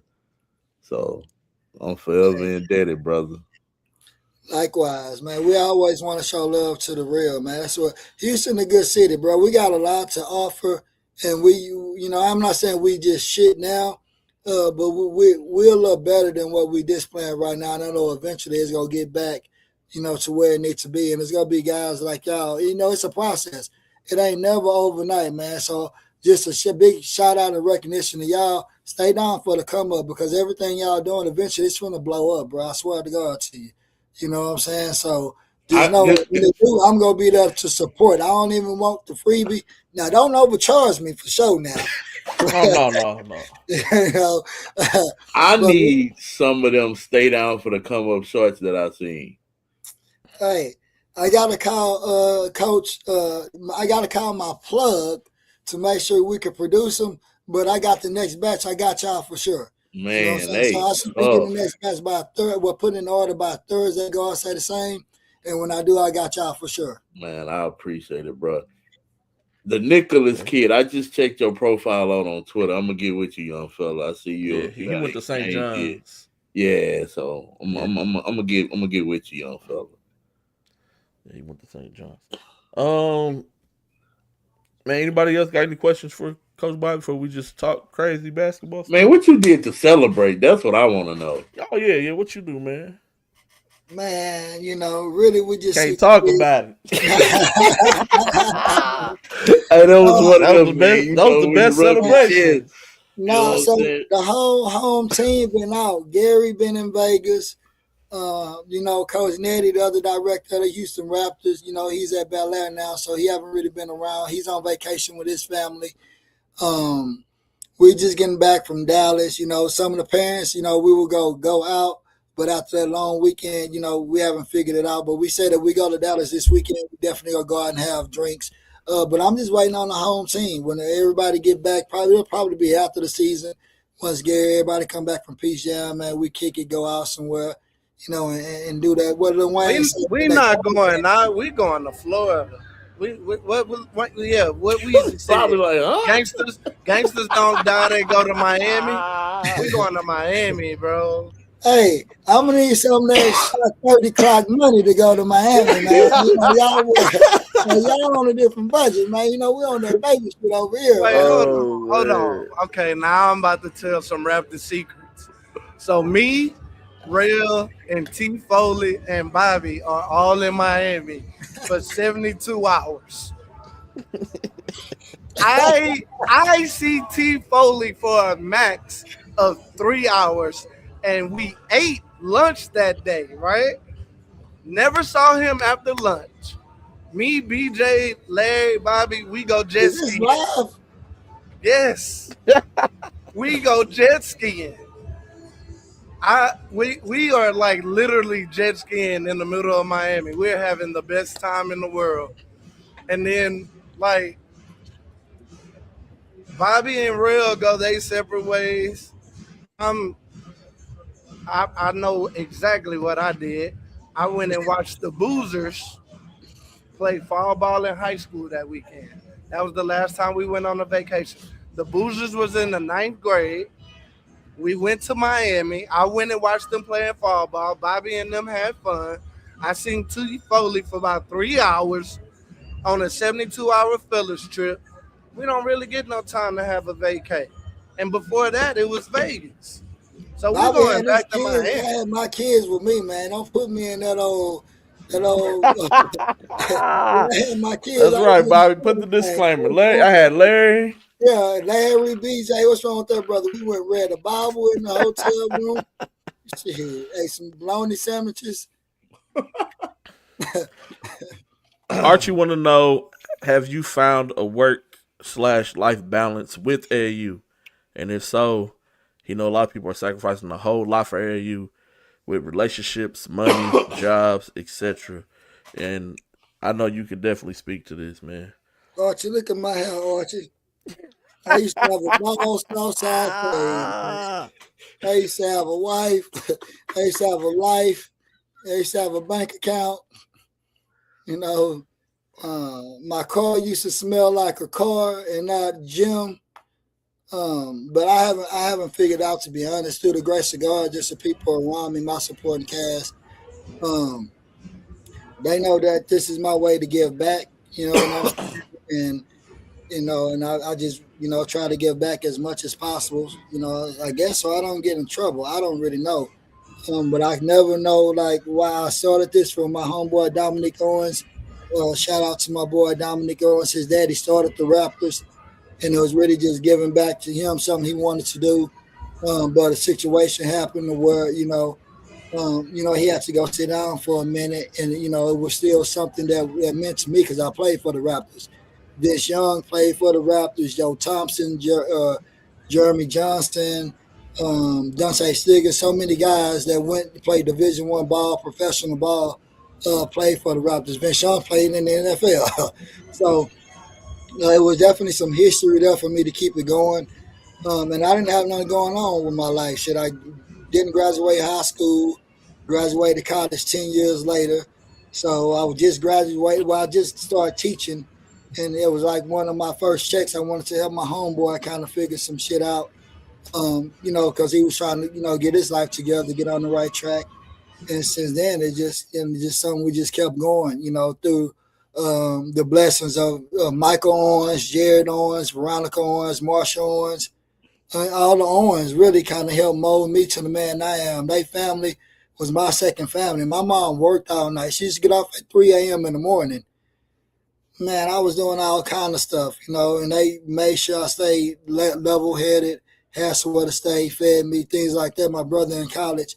So everything I do is really kind of honor to them and they family, because I wouldn't be here without them, to be honest. I know that for a fact. Shit, that's the same for me.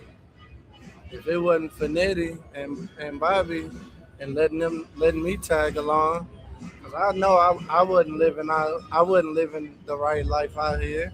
I was out here bullshitting, not doing what I was supposed to be doing, and then figured it out. And people call us crazy. Yeah, we do run around following kids pretty much all year long. I lost my girlfriend, Grace and Mama. I gained people though. I gained family. Like Bobby family is my family. Right. Like I spent a year on Bobby couch trying to figure out this media shit. Not like I didn't have a house, but that was family. Like I don't think people know that. Like like we lost a lot. Like I lost some people that I thought I was really cool with behind basketball. Like I don't have no regrets because it changed my life for the better, and I could change other people's lives for the better. Like, but if it wasn't for him right here and G Day, I wouldn't know how to raise. Like Grayson turned 7 while I was in Vegas. This might have been the most emotional I've been because I ain't missed Grayson's birthday since he was 1. I've had Grayson 6 years on his birthday in a row. But sometimes, the way this basketball stuff, you know, I didn't want to be selfish and have Grayson on the road for 5 days in Vegas. Yeah, he would have had fun, but Vegas ain't no place for no 7-year-old going to sleep at 3 in the morning, waking up at 7 in the morning. Like, but he a peace jam baby, and I gotta apologize for that when I get home. But it ain't easy, and the money part. Oh man, we done went in debt 3 times and came back. Ain't that right, Bobby? Yeah. Oh yeah. Most Like, definitely. like it by the grace of God and the skin of our teeth. Cause buying hotel rooms, putting gas in vans, coming across country, sometimes you don't know how you gonna make it. It's been plenty of times I hit G Dad like, hey, can you give me $30? I'll shoot it back to you. Bobby done fed me for a whole year at AAU while I was running around here with a camera, getting gypped by people who call you their brother in your face.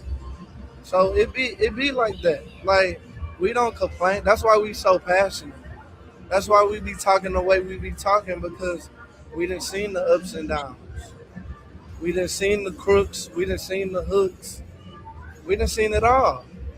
But at the end of the day, God still makes a way for us.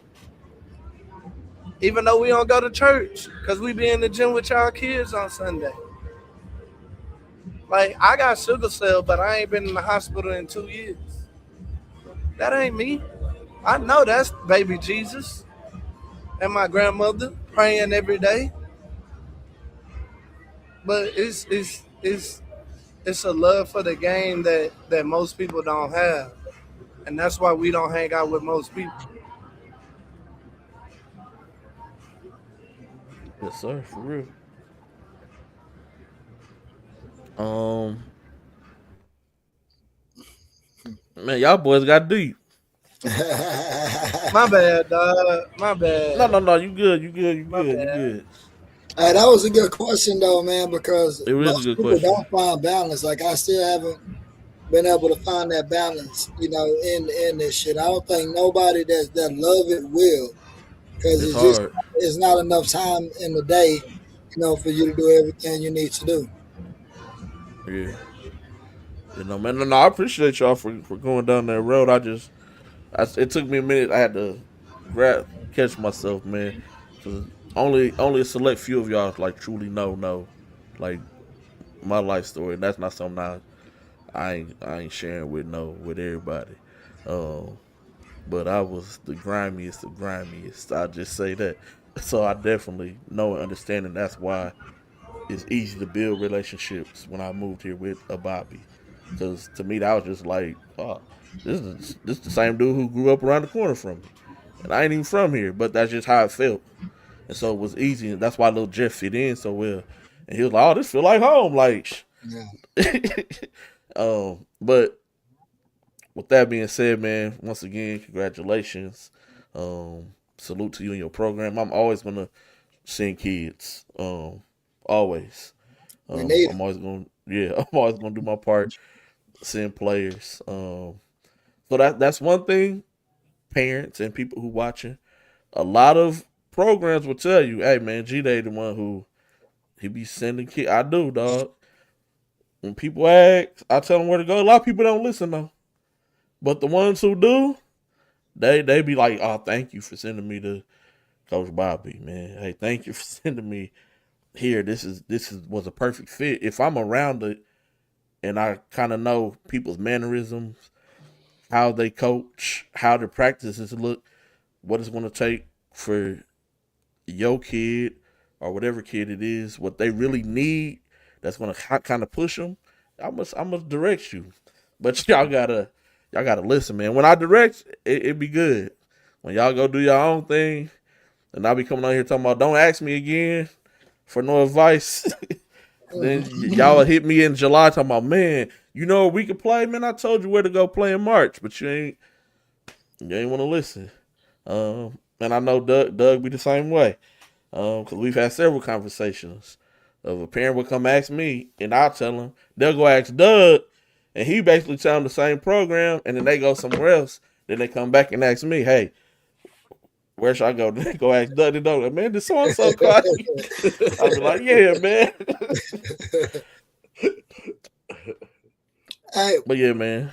let me ask you this, G Day. I want to ask you and G Dot this. I know y'all don't remember real quick. Uh-oh. Do y'all remember the first extra? I don't even know we had a name for it. The first school we brought in to help the kids in Houston. Coach I don't know. Ertaz. Was it Bethel? Was No. it Bethel? Yeah, I knew y'all wouldn't go remember. G Day, I didn't even know G Day. And I was telling you and Nettie about it.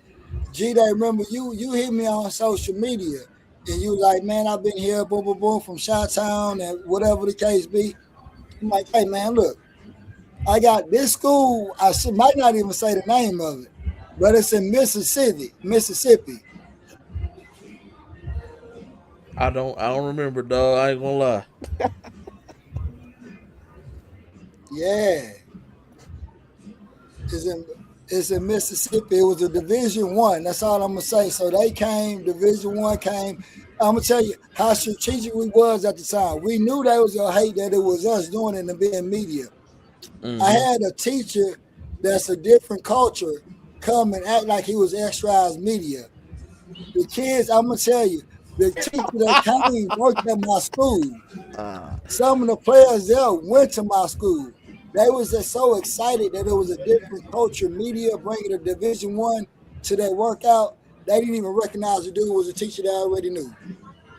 Was it Fisk? Nah, that's not D1, G-Dot. Come on now. It's a SWAT school.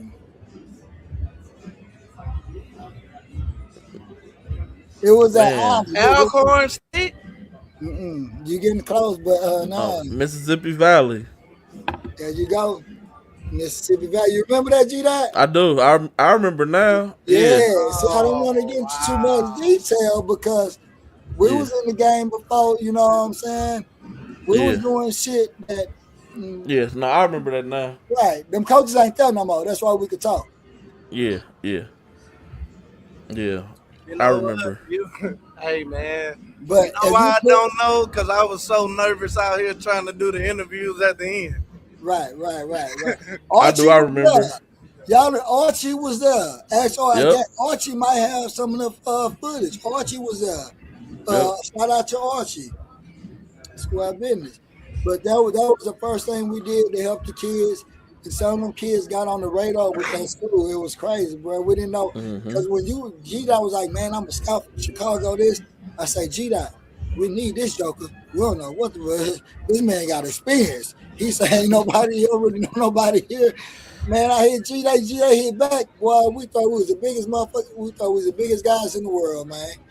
So we got G-Dot, we got a scout coming to talk to the scouts and shit. G-Dot, that's been our link there. He always kind of prep us and knew the process because most people talk to coaches, but they don't know how to talk to coaches, you know, and he taught me, I'm going to be honest, along with others, but how to talk to a coach, how to get a feel for them, whether they own your guys or not, how to sell your guys.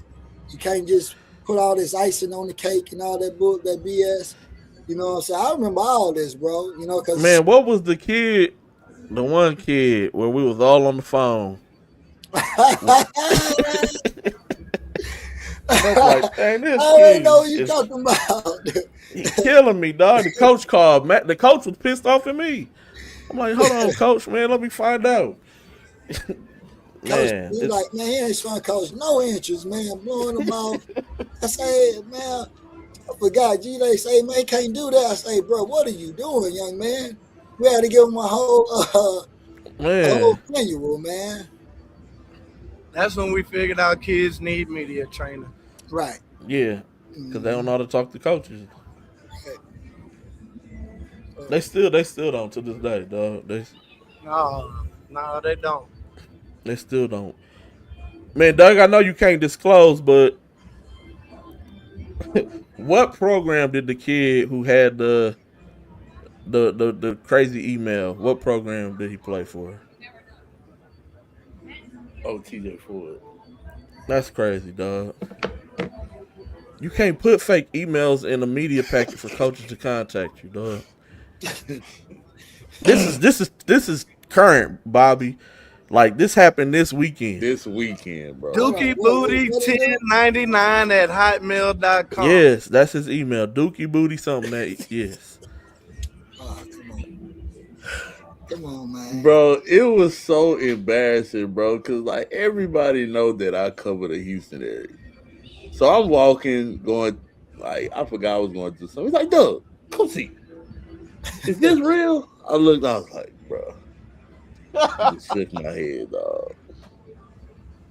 Just shook. That's all I could do. I couldn't say anything. And every coach that was there was like, well, not recruit him. Like you just shot yourself in the foot, dog. Like yeah, that was. I guarantee that had to slide by TJ. Now TJ and Tim ain't know nothing. That's about what I'm saying, bro. It I had to guarantee slide you, by. they didn't know nothing about that.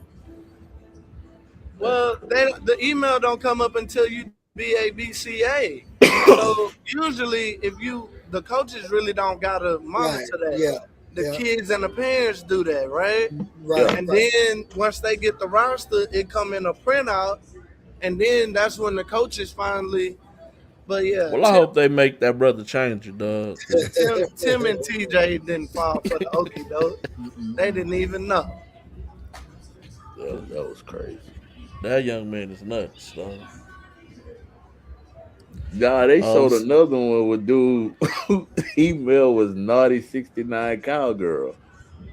But it was somewhere else in the Well, they not taking a lot of serious or something, man. Bro, like between the parents and the kids, they misinformed, dog. I think they think you can just throw an email in there and like that's not gonna get to the let's just throw something in there. Like it's gonna be in that coach's packet. Everything is in that coach's packet. Whatever you put down in that BABC is going in the packet, dog. Going in the packet. And you can tell when coaches put all the kids because all the emails is the coach's email. Yep.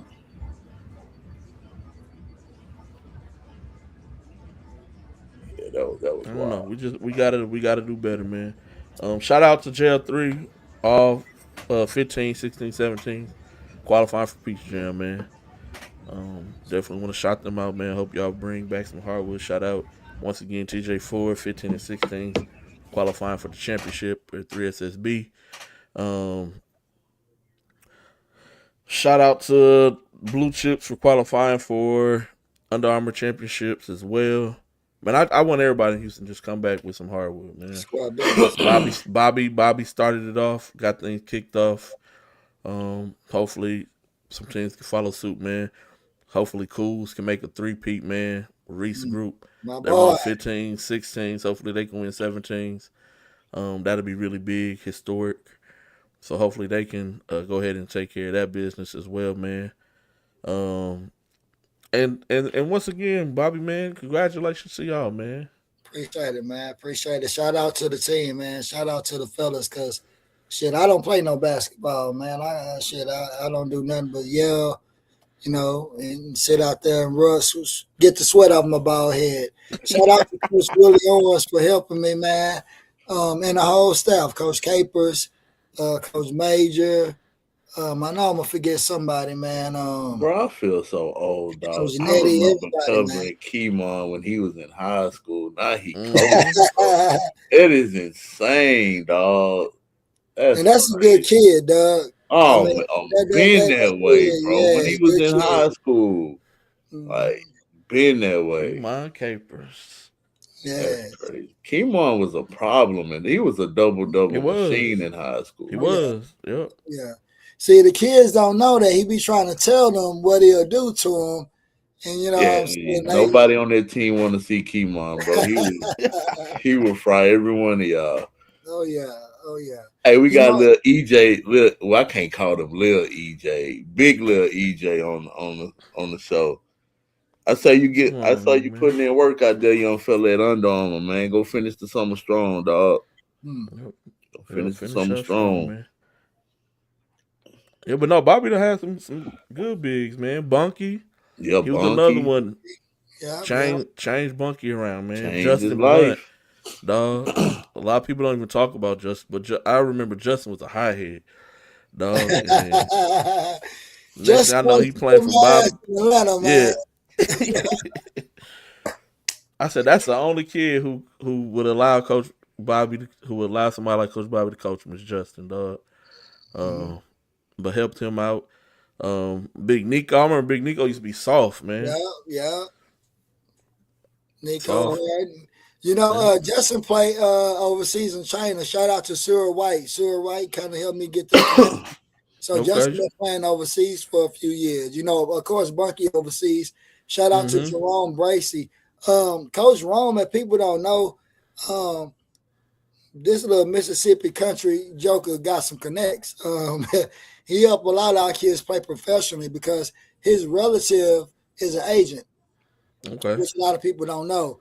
So when Dwight Howard was coming to the gym and coming to the house, that was all through the connection of Jerome Bracy, through his cousin who's an agent. He was the Dwight Howard agent at the time. So a lot of our kids that are playing overseas, even if they don't sign with this agency, this guy Jamie, he just look out for us. I know he helped with a few guys, and we do have a few players that are signed to him. But we probably got about 7 to 8 guys playing professionally now, getting paid. Mm-hmm. And of That's course, we big, got man. guys like your son out here with, hey man, tell little Jeff I need to get in one of them badass clubs, man. I might have a heart Ah, attack or something in there. But man, tell them to give Coach an hour, man. I'll leave out the hour. I'll pay my entry fee, but I can't wait no line. You know, it's too much in that line, man. I done passed out by the time I got in there, man. Jeff ain't playing. You Y'all got let them know, man. little DJ now with the social media, but a lot of Mm-hmm. our kids are doing good on and off the court, whether it's basketball or not. We still rock out. Jeff was helping us coach last year. You know what I'm saying? And just, he got so many obligations to where, he one of them just took off for him. You know what I'm saying? I look at him now, one of the top club promoters, the best club in the state, and like, Mm-hmm. bro, it's a chain reaction. You know what I'm saying? And all of them still bond together when they see each other. Social media, so that be the biggest blessing for us, man. You got social media guys. Mike from A Leap is one of the best YouTube social media guys blowing up. You see them all at the concerts, man. Just a lot of the guys, and y'all help touch these kids. So when I say us, people don't know you used to coach.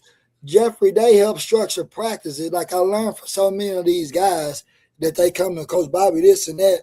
But shit, I wouldn't be shit without them. Like they help build and mold, the program, the blueprint, and a lot of the principles that I go by today. Jeffrey, they just like me. I don't know if y'all know if he go coach, he will have the same success. He ain't putting up with no BS. I'm You go not, through the dog. right way or no way. If you like it or not, get your ass up out of here. Hey, man, yeah. It's the same. Same thing. Same ordeal.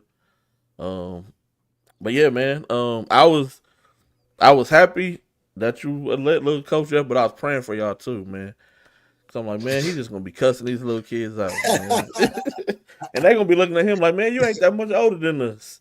Then he gonna be trying to fight him. I was like, man, just let him. Now, he got out there and bust ass on the court. That's Oh yeah. You know what I'm saying? Mm-hmm. I looked at him and he got out there. He took off his shirt, put on that white beater. I said, "Oh shit, they're in trouble now. They're in trouble now." And he got their respect. But the younger kids and the younger coaches are able to build those relationships. They are ones that I can't.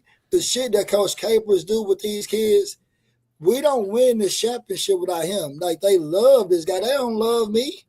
Mm-hmm. Please, they trying to get away from my old ass. But them guys kind of help, and they're part of that village that you need to have success. So I love them. We're looking for some more young coaches. Anybody join?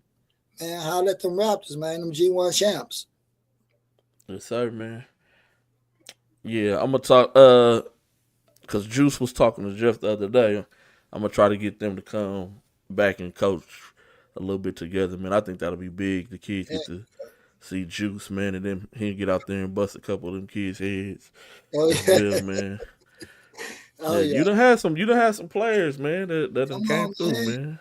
Jordan Ivy Curry, shout out to my dog, man. You know, Juice was dropping 50 balls on people, and we I'm telling you what he like. It's just a matter of time before they figured it out. Mm-hmm. Jesse's as well to finish at Oregon. You know, shout out to Terry Anderson, man. High Point. What do I want? Just pepperoni, fine. Yeah, that's fine. Nah, you didn't have your resume and player list stacks up with a lot of programs, bro. It does. Yeah, man, we just want our little piece of the pie. You know, we don't want to be the whole part. We just want to be mentioned in that category. A lot of times we're not mentioned in there, and I think we deserve to be mentioned, even if it's for the humanity of the program. Not always that we got the top prospects, but the guys we put them on the radar, like Sloan say, on the radar. We can help you get on the radar for sure if your game is good enough. Mm-hmm. What was y'all jamming, man? Music-wise, excuse me. Man, you know me. I'm on that zero, man. I'm jamming nothing but zero, the T-Key, Pimp C. You know, I'm talking about some T.I. and that young Lucci, Lil Wody, my guy Wody. Years ago, Wody put me on that young Lucci, if I ain't mistaken. But the kids, man, I let them rock out. Even championship game, I told coaches, don't talk to them. It ain't nothing to talk about. They talked enough on social media. When your guys when they got that look in their eye, leave them alone. And that was it. Like, we wouldn't much. I told them, man, ain't nothing to talk about. They said it all. It's time to go. Sometimes it's just time to go out there and play. And when you prepare them, like, shut up and play. You're not gonna get no foul. I might go down and travel. They say, man, shut up. Ain't no travel. Keep playing. Bro, but for real though, when the team popping off and they say they want you, I love the fact that your kids like took that to heart. You know, because a lot of these kids nowadays, like, they just talking. And no, them like, all right, y'all want us, y'all gonna have to see us. Mm-hmm. And I love the fact. I love that, because that mean they super competitive and they was in the way of what y'all been fighting for all spring and summer. Right. So that's what's up. And the parents, Doug, we out to eat the night before, like we really a family. Mm-hmm. So we at the restaurant, parents at their table, the kids over there, like we let them be kids, bro. We're not trying to monitor them. Even I tell the kids, y'all go do something at this hotel, I'm responsible for y'all, let me know. Yeah. We can figure it out. It's always a way how to do things, right? So at the table, when I hear the parents, I sent the shit to the parents. Hey, man, look, we ain't playing. The parents on the kids. So when I see the parents on the kids, it's not time for me to be hard cop. Yeah. I don't got nothing to say. They're already getting from somewhere. They locked in. They just need to hear the message. And they've been taught how to go and deliver. So it was kind of easy. Like, and I shout out to the parents. I was able to relax. I told my cousin under the scope, Jarrell Davis, at the hotel that night. Usually I'm up 2-3 in the morning. I'm going to watch film to make sure I'm not underpreparing for my kids. She was sleeping good. This an early night for us. It's about I say, listen, God gave me that feeling not to worry. It's done. I'm not telling the kids much. When we get to the gym, I don't got nothing to say. I'm listening to my music, and I'm gonna tell them, man, hey, they disrespected us. We talked about respect. As a man, you want to be respected and give respect, but you don't get disrespected. So, like I said, our program is more than basketball. So, as a man, that's what I taught them all season. That was a disrespectful moment. And as men, we don't allow disrespect. So when it was time to talk or play, we didn't do no talking. We got rid of that disrespect. And we made them respect us. Whether they respect it or not, the respect is on the championship, on that ring, on this hat I'm wearing right now. Yes, sir. Respect, dog. Real quick, man. Speaking of talking, man, I done been in several debates with this young man. So many times sometimes I tell him shut up. Michael Ulaka, how many debates does he try to get in with you? Look. Hey, listen. Last year, he was a part of that team. And I was able to tell him the difference. I said, last year's team was way more talented than this team. I say, but this team, we got to be mentally tougher than last year's team to accomplish what we want to accomplish. And ask Mike, and that's why I take my hat off to that guy, man. I'll be honest. He didn't play defense to me. He didn't rebound that well. He changed his whole game and bought in. He was a crybaby weenie. I call kids weenies. And he was a weenie. And he went from a weenie to a grown man. And he did it in front of some coaches. And if God say the same, like I know that how God worked, he gonna get blessed where everybody be able to see this real soon. But it's to the point, ask Mike how many times he heard, shut the F up. I don't want it, like I will walk up. I don't, as a man, I tell them, even as a business, like when y'all talk about little Larry playing, I really don't give a damn about basketball. That's why I'm able to not play him some games. Because I'm using basketball as a tool to get him to become a man. So I'm more about business. So he owned the business. He got a boombox jump house to stay down for the come up shorts of his business. I'm teaching him business and how to work for business already, right? So that's the same with Mike. There's no excuses as a man. And that's why I tell Mike and my players, if you love basketball, don't give me no excuse to why you can't get a scholarship. It's too hard to get a scholarship nowadays for you to come with excuses to me. So when I say something, shut the F up. I don't want to hear it. Because it's nothing you telling me is your excuse. I could go, and I tell him this. I can't tell Jeffrey Day to tell that coach that. Tell Doug Jones to tell that coach your excuse. The shit I'm telling you, I could tell Doug Jones and Jeffrey Day because they told me to tell your ass this shit. And that was the biggest thing. So I kept telling them, if you want a scholarship, shut up. There's no excuses and do what's necessary to get it. And it took some fighting. But he trusted and believed me like I told him. Look at everything I'm doing for y'all. And I told him last year, you seen me on the Achilles, I couldn't walk. You seen the pain and everything. I did that for y'all, bro, so you can't be quiet for me? I don't think people understand, bro, like what you went through last summer, because I was with y'all for 2 straight live periods, and you was rolling around on the scooter in pain. Like, bro, that take dedication, unlike, bro, because you could have easily been like, nah, I'm gonna just chill, let this heal. But nah, you was in the trenches for your guys. And it frustrated me that some parents didn't appreciate that and was complaining. Like, and now a lot of those parents are still looking for stuff while your kids have been playing in front of college coaches all year and getting traction while they still searching. So, man, you got to be appreciative when somebody put it all on the line like that for somebody that's not their kid. Not their kid, dog. Yeah. Right. That's facts. And my kid was sitting on the bench last year. Yeah. Playing on his own age level. So that was another reason for me. So if he gonna sit on the bench, he at least gonna come get some tough coaching at practice. He gonna at least come learn how to be a winner, learn how to be a champion. He's gonna be around somebody that's not gonna let him make an excuse all day. You can not gonna make an excuse for me. He might even go to his mama and hide out like, man, my dad dude crazy. Right on, but when you come around here, you're gonna know the expectation. So it's in you.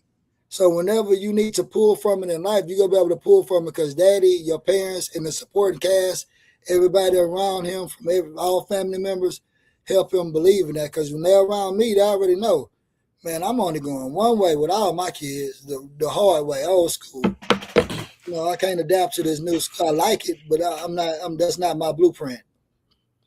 Me neither, dog. And that's why I love little Bobby. Little Larry. Larry just be taking the coach, and he be like, "All right, I'm gonna just rock with it." But the parents help out a lot, bro. Like they see it. Like I'll be sitting there at practice sometime, and sometimes I take it out on Larry. I might want to get extra cussy on another kid or do some shit that I can't do. Oh, so I just take it out on my son. And I just look at the other kid like, boy, that's what I really want to do to your ass. You know what I'm saying? So the parents always go have a soft spot for my son. But if you look at all my kids, none of my kids are disrespectful. Oh, no. You ain't going to see one of them go be disrespectful. They going to listen because that's the expectation when you become around the Raptors and you step into Jurassic Park. Every adult is respectful, whether you like what they said or not. Figure it out. Because that's what you got to do at the collegiate level with every coach you'll have. And they love being in the program, bro. That's true. Yep. Yes, sir, man. Man, so while y'all figure out where y'all gonna be, man, and we trying to figure out where we gonna be too this coming up weekend, man. Just before we go, man, want to thank everybody for tapping in, tuning in to the show, man. We appreciate y'all. Coach Bobby, man, tell them where they can find you, your platform, man. You can find us on Instagram, Houston Raptors, on X, formerly known as Twitter. You can find us at _ Houston Raptors. And that's pretty much it, man. Oh, dang, man, you got a whole show, tell man. them about your podcast, bro. You got a whole show, dog. It's a community, we do have dog. A podcast with me and my homeboy, Carlos Hurt, former McDonald's All-American, Houston Hoop alumni. Actually, we started a podcast just because we've been working on a documentary for a few years, and eventually God bless us to put that project out. And so Carlos got to make a promotion run for his documentary. And a lot of these known podcasts that are out, he's going to go make an appearance on there. So we was like, we might as well kind of help build the buzz for the documentary when it come out. So, we started us a podcast about a year ago, just kind of get familiar with the internet, get familiar with just talking in front of people, and also to kind of help our project, promote our project, and have a platform to promote our projects when we continue to do documentaries and movies, things of that nature. Shout out to Ty Reed. I actually helped produce one of his projects. The Kind Hand is out on, I'm sorry about saying Netflix, is out on Tubi now. It's been out almost a year now. So we got our hands in multiple things. We are producing films that are out on Tubi. We're looking for bigger platforms. We do have I'm a Tubi buff, bro. What's the name of it? The Kind Hand. You gotta check it out. You got like rapper Killer Calion in there. You got the guy that played in The Wood. The brother, the OG brother played in The Wood. Okay. So you got a couple of more. I think B-Star, one of the Houston women on there. So I did a small help in production in that. As you stay and watch the end of the credits, you'll actually see the Houston Raptors on the credit as well. But mainly that's my man Ty Reed. He's from California. He worked on a lot of big projects out there. So he's kind of helping us get this documentary going as well. Tapped in. You shouldn't have told me that. I'm a Tubi fanatic. Oh yeah, man. Check it out. Y'all let us know what y'all think. Yes, sir. Yeah, what's the name of y'all podcast, man? I know the name, but what's for people who don't know? Our podcast is the Opinions Podcast on Instagram. And really, it's just for people to come and throw your opinions. We're just talking, having fun. But a lot of the point, we like to be educated and try to educate. So why it's called Opinions is we looking for your opinions. We're looking for your comments because we're looking to be educated about events, whether it's sports events, life events, political events, and it's just a free platform to really just throw your opinions and have somewhere to kind of relax and just kind of throw your thoughts out there. Everybody have thoughts and opinions, but this is a platform where you actually be heard. We're gonna try to respond to every comment. If you bring us a topic, a comment, we want to bring it up on the platform, and so you can get other people's opinions. Because a lot of times they give access for our opinions because they want advice in their relationship or some things. So you might think it's actually our problem or topic at hand, but really, man, we're just trying to help out the people in our small fan base and get some opinions out there to maybe help or kind of educate them on what's going on. Okay. Y'all make sure y'all tap in, man. Opinions Podcast, man. Yes, sir. It'd be good, man. They had a really good one a while back that got everybody kind of in the uproar about the best high school and who was the best player in this era. And boy, people was I'm not from here, but I'm just like, dang, like people really get mad, dog. Oh yeah. Well, yeah, man, we appreciate you for hopping on, man. Anytime you want to get on, Coach, man, I know you be popping in on the comments sometimes. But I always anytime try you to ever watch wanna, y'all. I thought it was on Sundays, but y'all converted it over. is. So It is during high school season. It's on Sundays. But when they go to AU, we switch to Mondays. Okay. We I always see it on my feed, so I'll go back and watch. I might not watch it live. I'll go back and I'll try to put my comment. They be late, but I try to go back. Sometimes I'll be like, man, this shit late. They ain't gonna watch it. But I'm definitely a fan of you guys, man. I love y'all. I'm definitely a fan of the show, and I definitely appreciate y'all for having me on the platform for sure. Oh yes, sir. No problem, man. We family. And to my brother at Kempner, dog. Once little Larry come back, and he looking good, and in the practices in the fall, man, hit me up. I got a spot for y'all in my fall ball event, man. Yeah, man. Let me know. I'll reach out like to a whole Coach. different kid. Whatever you got, I'll reach out to Coach. And I'll try to encourage him, to make that happen. But he's a real cool guy. Okay. All right, man. Doug, any final words, man? Nah, man. Just like I say, man, love on your loved ones, because you never know, man. Never know, and still trying to figure out where I'm going this week. You got any final words for the people, Bobby, man? Nah, man. Just once again, shout out to all my Raptor alumni. Shout out to the X-Rise Media family. Shout out to you guys and everything you guys do for the city, for the state. Whether people know it or not, whether you know it or not, I know y'all don't hear it enough, but you guys are appreciated. You guys are loved, and you guys are needed in this community, man, for sure. And G-Day, I'm going to pay it back. I know you always telling people to pay it back. I try to pay it back, giving back to the community.